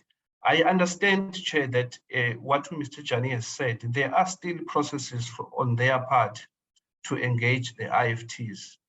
But Chair, it's been how many months now dealing with the same issue? I mean, we are never going to get a conclusion if we don't develop this report and adopt it for the consideration of the House. So those would be my submissions, Chairperson. Thank you very much. Thank you, Mr. Kumede. Thank you for those wise counsel. Members, I think I'm going to open it up for you to adopt the recommendations of Mr. Kumede. So clearly, we will take legal opinion. That's the one recommendation we're calling on all of you. We will write an adverse report to Parliament for adoption. So those are the two broad, and we are very clear we won't want to leave it here. And Telkom, we want to give you a stern warning. We are collective in our resolve to find a solution for the small business. We don't want this example, or it's not going to be on our watch. So there's a collective resolve from this portfolio committee to ensure that at least we get what is due to them, what is fair, what is to our small business here. So members, I don't want to open the debate, but I am calling on you to support or second or amend or add on this recommendation as suggested by our. Yeah, Chair, I propose that we accept the proposal of the way forward by our content advisor, and yes, I propose that we do that. Okay, there's a proposal. Can I get a seconder? Seconded, Chairperson. Absolutely seconded. Absolutely seconded. Thank you, members. So, okay, so we have now a way forward on this matter. We want to thank all the relevant players. I think it's important that we continue this. We will write this report. We will get a legal opinion, and we will come back to both the IFTs and to Telkom. This thing will be presented into Parliament, and I'm sure all of us, all of the political parties will have strong views on this and will express it very clearly. So we want to ask Telkom and all its subsidiaries to be mindful of what the implications of this. We also want you to communicate to your executive our unhappiness, and you still have time to redeem yourself. Our message to the IFTs is for you to hang in there. We support you. We pledge our solidarity with you. And with that, we ask that we move to the next item, and we ask the other members, non-MPs and officials to just excuse or relieve yourself from the platform, because we will deal with our other matters of the day. Thank you, members. It's been a long session, but I think it was a good session for us as members, and I appreciate the unity and the unity of purpose that we brought out this matter. Honorable, Mr. Kunene, we're going to ask you just to flight the agenda and then the next item.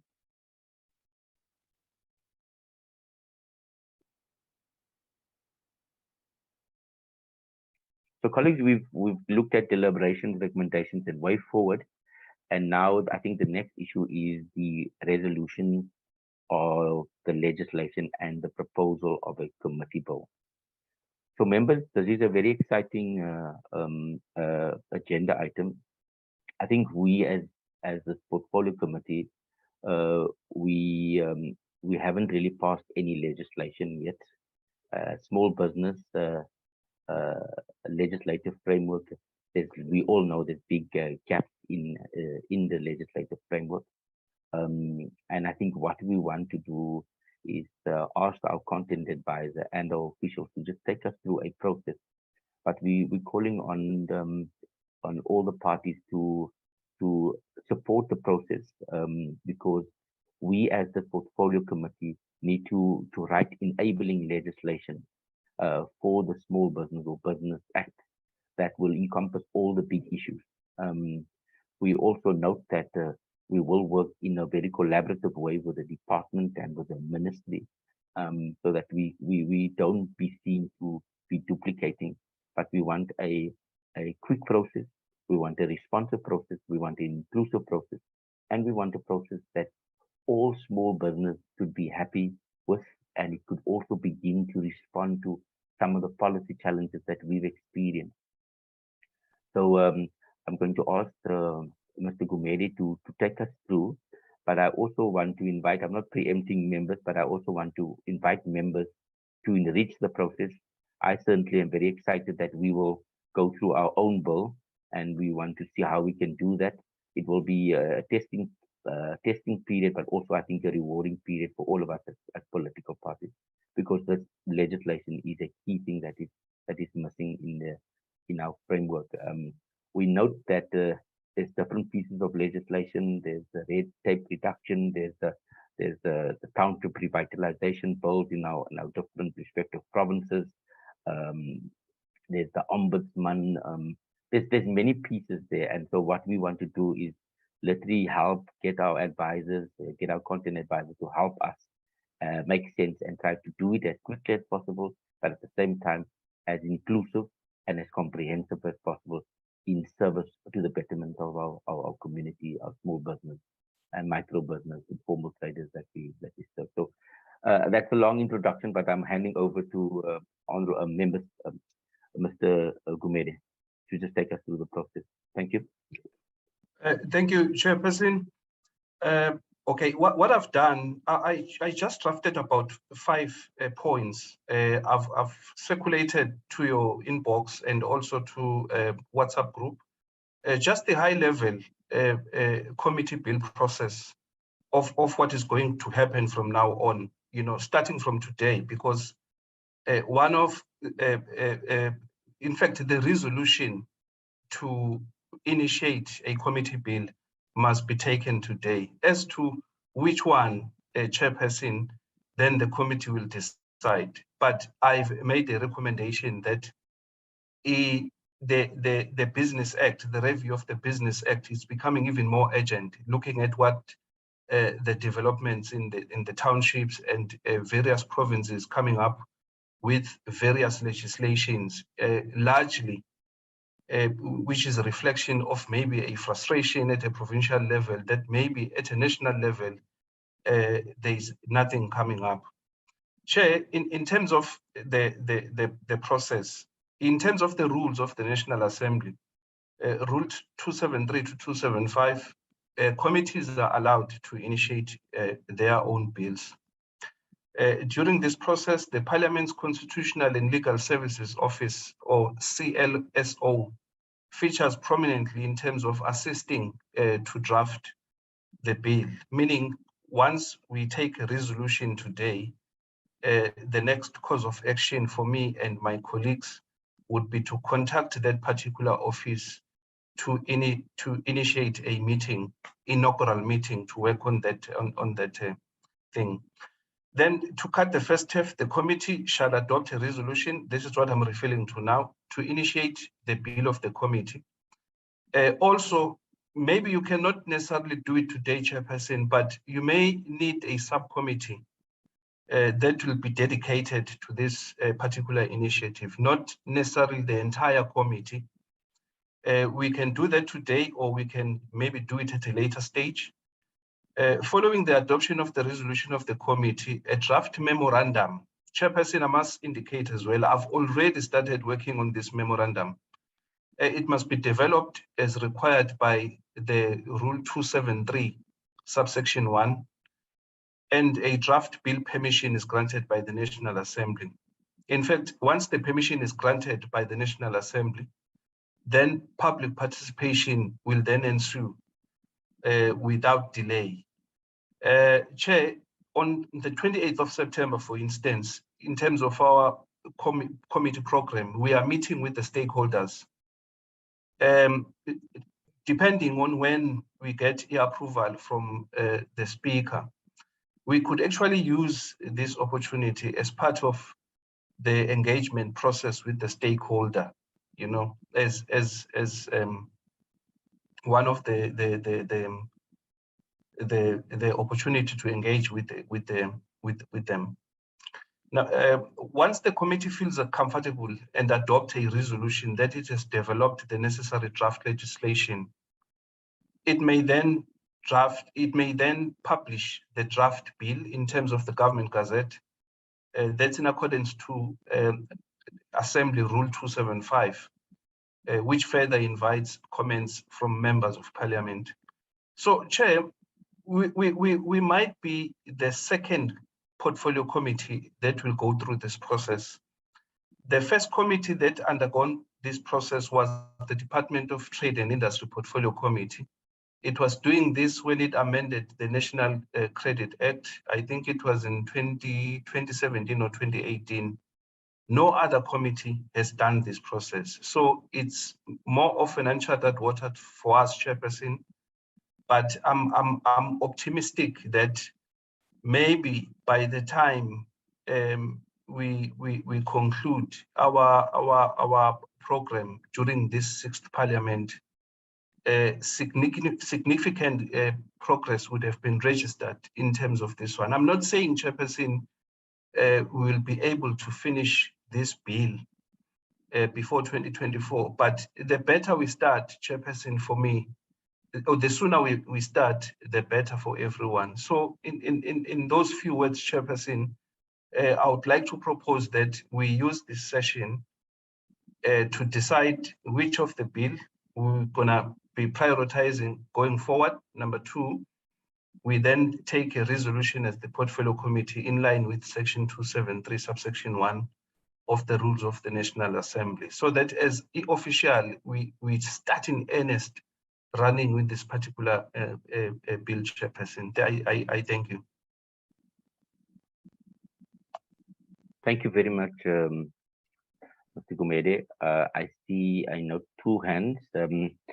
So what we're looking for is just initial comments from members on the process, and also, if possible, support or amendment. So I see 2 hands. I'll give Honorable Hendricks first, and then Honorable Kruger.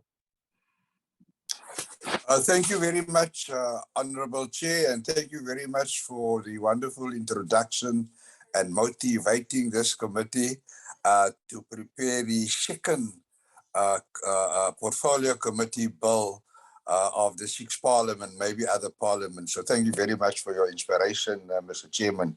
Mr. Chairman, we consulted with Advocate Anton Lochenberg after the City of Cape Town overturned tables at Gatesville. And we wrote to the committee secretary and we wrote to the chairman of the portfolio committee asking for a committee bill. And we suggested, we identified all the areas that needs to be addressed. So we've done substantial work. No one has come back to us yet. And we're very disappointed. So we contacted the office of the Deputy President and we're meeting with the delegation in connection with this this week because he's the head of government business. And we thought that this committee is not very serious, about the call by the president that we need to take permits away from municipalities and that it be issued by the department, but that required legislative change. And so Al Jamaa has done substantial work in that regard at substantial costs to see to the needs of especially people who are trying to put food on the table and put the tables up. And the president also spoke about people having the freedom to put up tables wherever they are and sell to take them out of poverty. So I am not going to support the content supervisor if he has the vision that we've got, that this will only be done in the 7th Parliament. This must be completed in the 6th Parliament, is the view of Al Jamaa.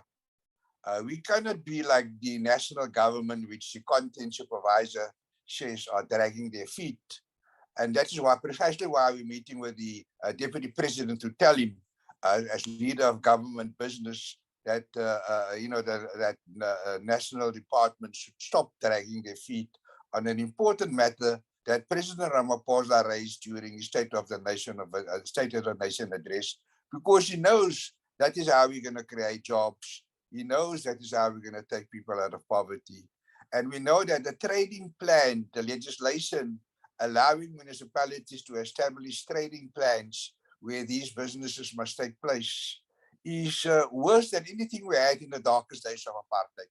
And that should be wiped off the face of the earth, because the trading plans of municipalities are designed in such a way to keep trade away from what they call black creep, far from so-called areas where there is money, where there are buyers, and it's largely in the previous white areas. So in very remote areas where there are no traffic, they put up these trading parks, if you can call it, and they make it so small that very few people can take part in it. And then to get permits is so competitive. And then to apply for a permit, our advocate explained to the committee secretary and the chairman of this committee the way that permits is issued by the city of Cape Town. You need to be an IT guru to be successful to get a trading permit to sell kushistas on the table, or to buy a big bag of chips and make it into smaller packets. So my suggestion, and this is a proposal, Mr. Chairman, is that seeing that we're going to do this second bill, why don't we just focus on sorting out the permit issue, and all the other issues will just delay the successful implementation of this bill, not in the 7th Parliament, possibly in the 8th Parliament. But if we focus just on trading permits, we will providing assistance where assistance is needed. So my suggestion is that the memorandum, that the draft memorandum should focus on the call by the president, and the president had good reasons, and that we are following up on that call, because it is a great need for people to put food on the table. And if we just focus on the trading permits and leave the others to where it should be, that is the national department, they should be doing the other legislation. Don't let us do their dirty work. Let us now focus on just the permits. So we take it away from these autocratic municipalities that continue to oppress our people, and that we have a system where anyone can just register and within seconds get a trading permit and do business.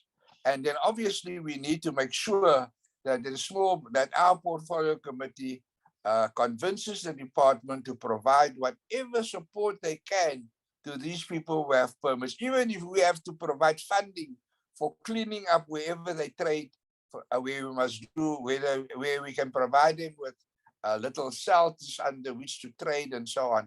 But I don't want to go into that, except to suggest and recommend to the committee, please don't try and do the 20 amendments to different acts that our acting portfolio committee chair referred to. Let's just do one. And then the motion of desirability should be adopted before the end of this year, financial year, not financial year, before the end of this year, so that we can give a report to Parliament for the amendment to the bill, so that we won't be in time for Christmas, but we'll be in time for Easter, so that people that really need assistance, and that is the most vulnerable.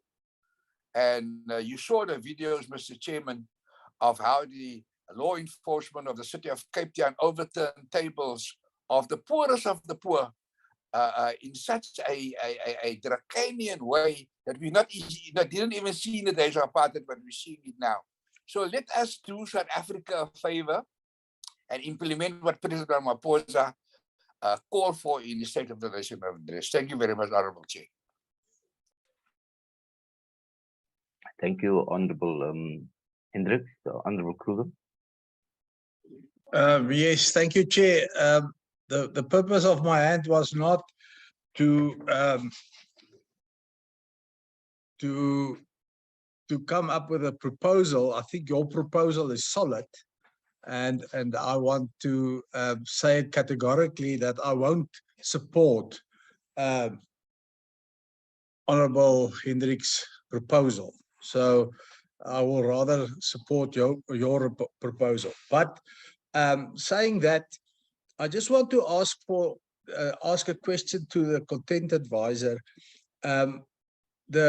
According to my knowledge, the department is busy with the business amendment bill. Mustn't we first give them notice to stop with everything they're busy with, so that we can carry on with our work? Because it's going to duplicate things. So I think there's just a little bit of a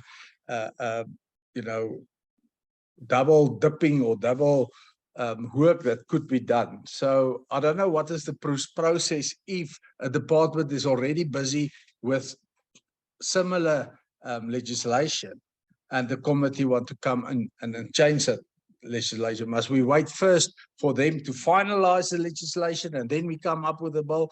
Or can we as a committee come and say, listen, no, stop, it's okay. We took a resolution today that we will took over that, because you must remember the department is busy with the bill because it comes from cabinet, right?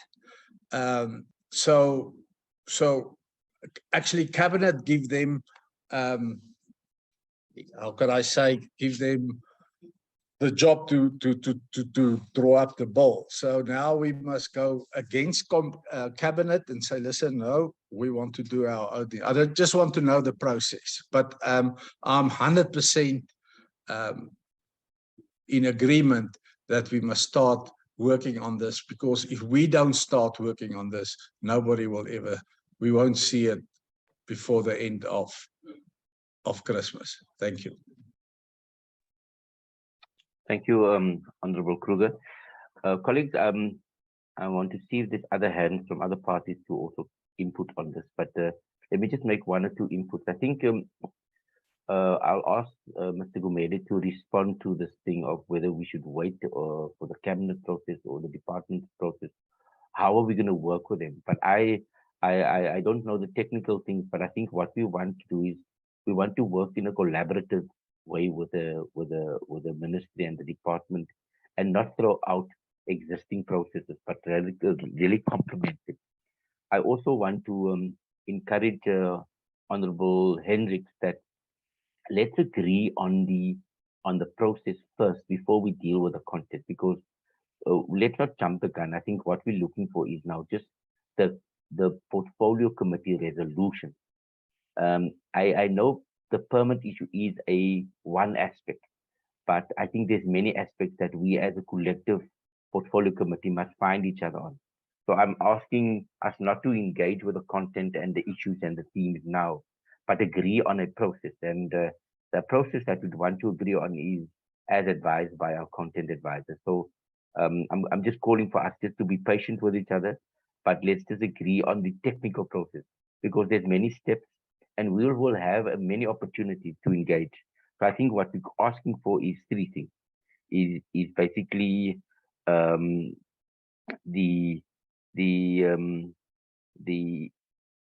resolution in the portfolio committee now, talk of a subcommittee that will drive this, or this portfolio will drive it, and then the next other stuff is the draft memorandum. So I think there's lots of technical process, but what we want to do today is just to get a resolution through from this portfolio committee, giving them, our content advisors, the mandate to liaise with the department, liaise with our input, get all of our input in, get the areas of emphasis that the different political parties want to have, look at what is there, and look at the time frame, because the bill process itself, we need to find at least some level of consensus. We need to find some levels of priorities. We need to find before we take it out for public comment. So I'm asking members not to jump that process now.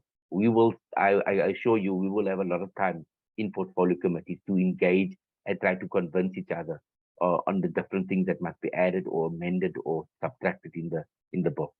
But I want us to confine ourselves to just supporting the process. So for that, can I just check other members? There is been adopted for the Honorable Kruger has the call for the adoption of the process. Can I hear and other members also?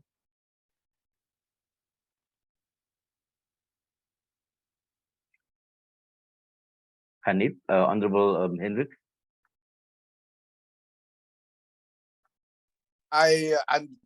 There's a lot of merits in your proposal.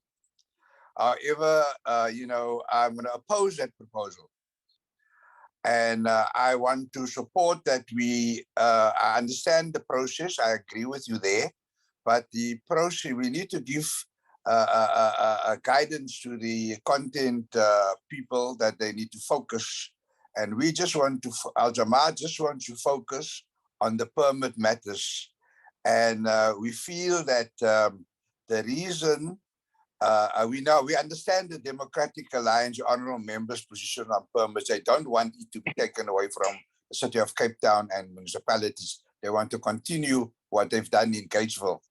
So, Mr. Chairman, the African National Congress must now make a decision. Point of order, Chair. Point of order. Thank you. Okay. Members, I didn't really want. I think this is not a political meeting, and it is not Parliament where we debate a lot of things. And I think Honourable Hendricks is out of order to point fingers to political party, because I propose that we accept your proposal is unacceptable, and I think you must withdraw.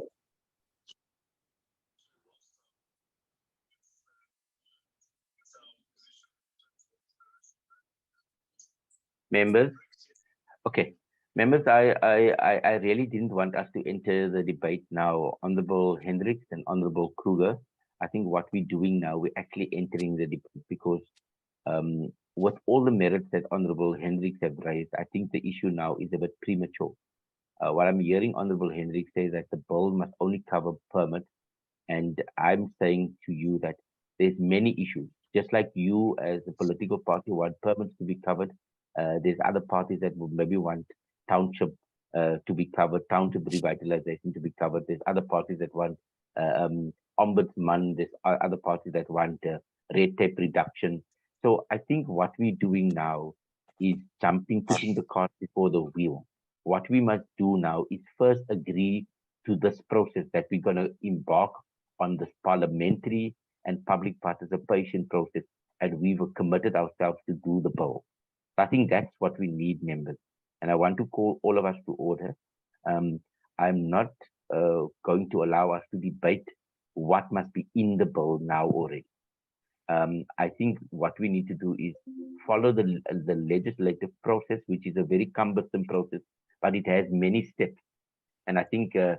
Gumede has shared those steps to us in our inboxes, and it's also taken us through.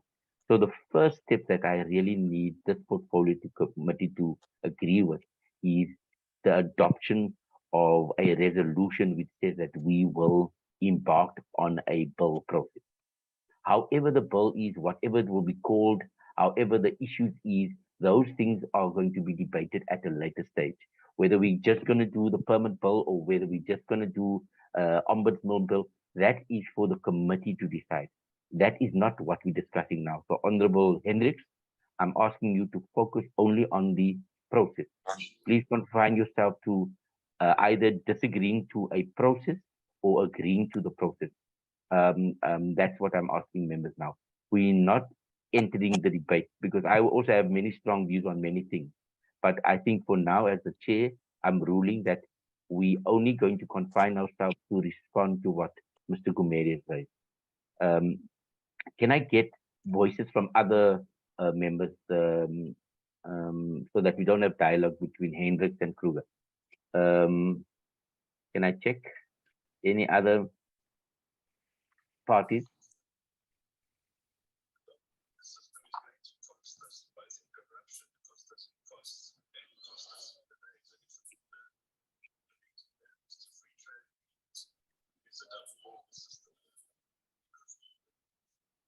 We have a seconder. Can I? We have a mover. Can I get a seconder for this process? Chairperson. Yes. Yeah, Chairperson, sorry, man. There's a problem of a network. I've been trying to engage here. Yeah, no, we agree, Chairperson, on the process. Okay. We fully agree. Thank you, Honorable.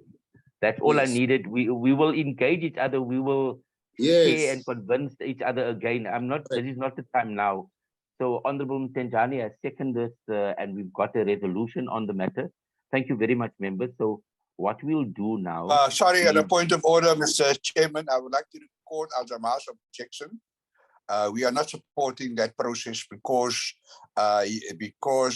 you know, we feel that that is not the way to go. So we please record our objection to the process. We're going to speak to the Deputy President to support us with a private member's bill just on the permits. Thank you very much.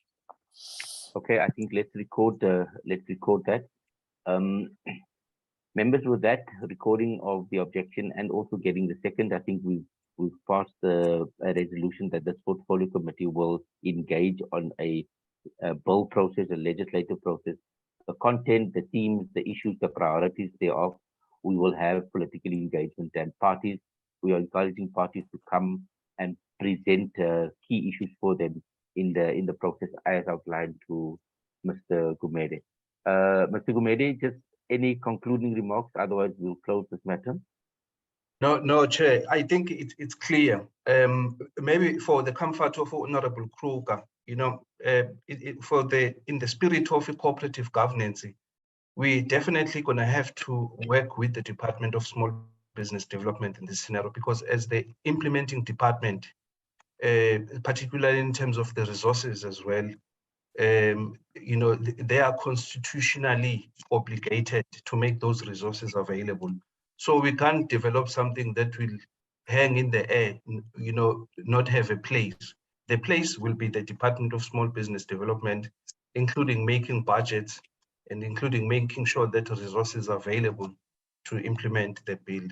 I think with those words, Chair, I think from our side, then it's the beginning of the process going forward. Thank you. Thank you, Mr. Gumede and honorable members. So we've now passed the resolution, and we'll record that as such, and we'll then allow our officials to continue. We want to encourage members to watch the space. We will please read and familiarize yourself with the bill process. We acknowledge the process, parallel process of a private member's bill by Al Jamal, and that's within their rights. I think what we'll do is we will, at the appropriate time, I think it's the 28th of September, maybe, if the program allows us to get the next steps going forward. But thank you, members. I think we've moved on this matter. It's a long outstanding matter, and I think we need to now get the ball moving. So thank you again.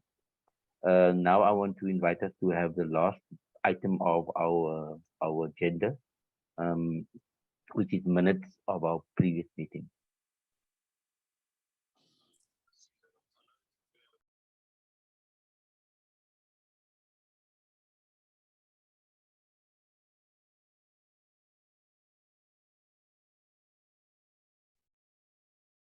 Honorable Mr. Kuneni, can you take us through?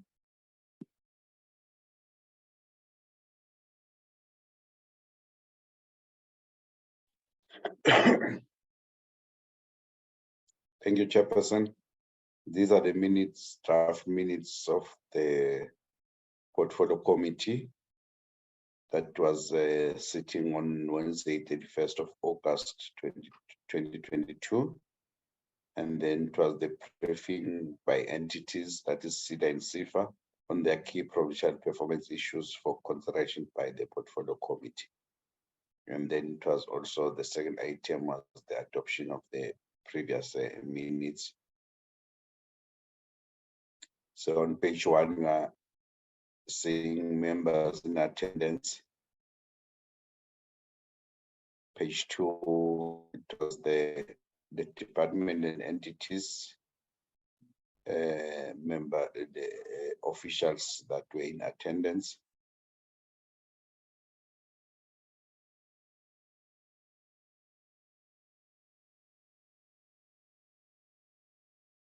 And then on the very same page 3, it was the explaining how the acting chairperson was elected, since the chairperson was not available, whereby Honorable Jacobs was elected as an acting chairperson by Ms. Lubengo, being seconded by Mr. April. And then the proceedings that took place whereby Mr. Kruger made a follow-up on the formulation of an ad hoc committee. However, it was explained that the ad hoc committee, it's the role of the speaker who create an ad hoc committee. And then the agenda of the meeting was adopted from Mr. April, being seconded by Ms. Tomelang. Apologies were registered. That was the apology of the chairperson, Ms. Suela, Mr. Zungula, Mr. De Villiers, and both the minister and the deputy ministers. Then the presentations by a small enterprise finance agency, whereby the leader of the delegation, which was the DG, Mr. Mkumane, handed over to the executives, officers of both entities to make their presentations. The presentation of SIFA was done by the CEO, Mr. Mkolis Machaba. The presentation of SIDA was done by Mr. Koskona Mbata, who is an acting chief executive officer for SIDA. And then page 4, which deals with the deliberations and the concerns that were raised by the committee members. Then page 6, it was the responses that were given by the entities. Page 6 still was the resolution whereby the department should finish the committee with progress in the implementation and progress of TRAP on quarterly basis, and that members wanted to get database of enterprises supported and plans for unsuccessful application, what to be done. And then it was also resolved that both the department and entities should work with Informal Traders Association in ensuring its visibility and programs available for informal traders. And then the last one was the committee should put on plans in place for development and support for cooperatives, since it was identified that there were no cooperatives that were supported during the financial year of 2021-2022.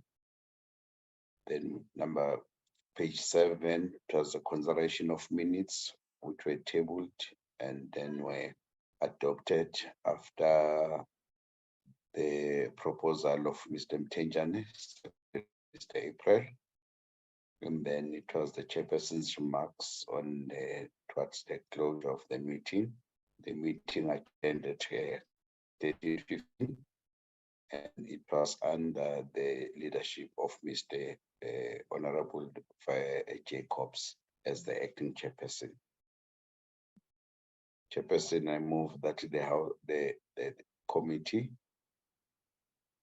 adopt or say something about the meeting, the minutes. Thank you. Thank you, Mr. Kunene. Members, there you have it. Those that were in the meeting, is it the honest reflection of the meeting? Can we get a seconder?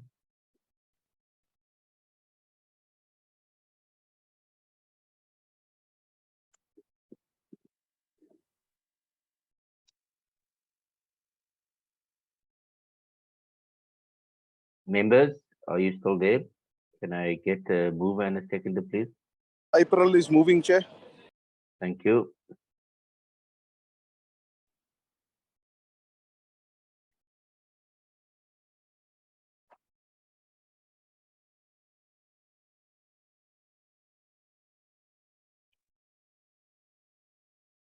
Mayeni, Honorable Mayeni, are you seconding? Yes, Honorable Mayor is seconding. Thank you very much. Members, the minute is adopted, and that concludes the business of today. Thank you, members, and we see each other in the house. The meeting stands adjourned. Thank you. Thank you, Chair. Thank you. Long live the Faiz. Long live the wave. Recording stopped.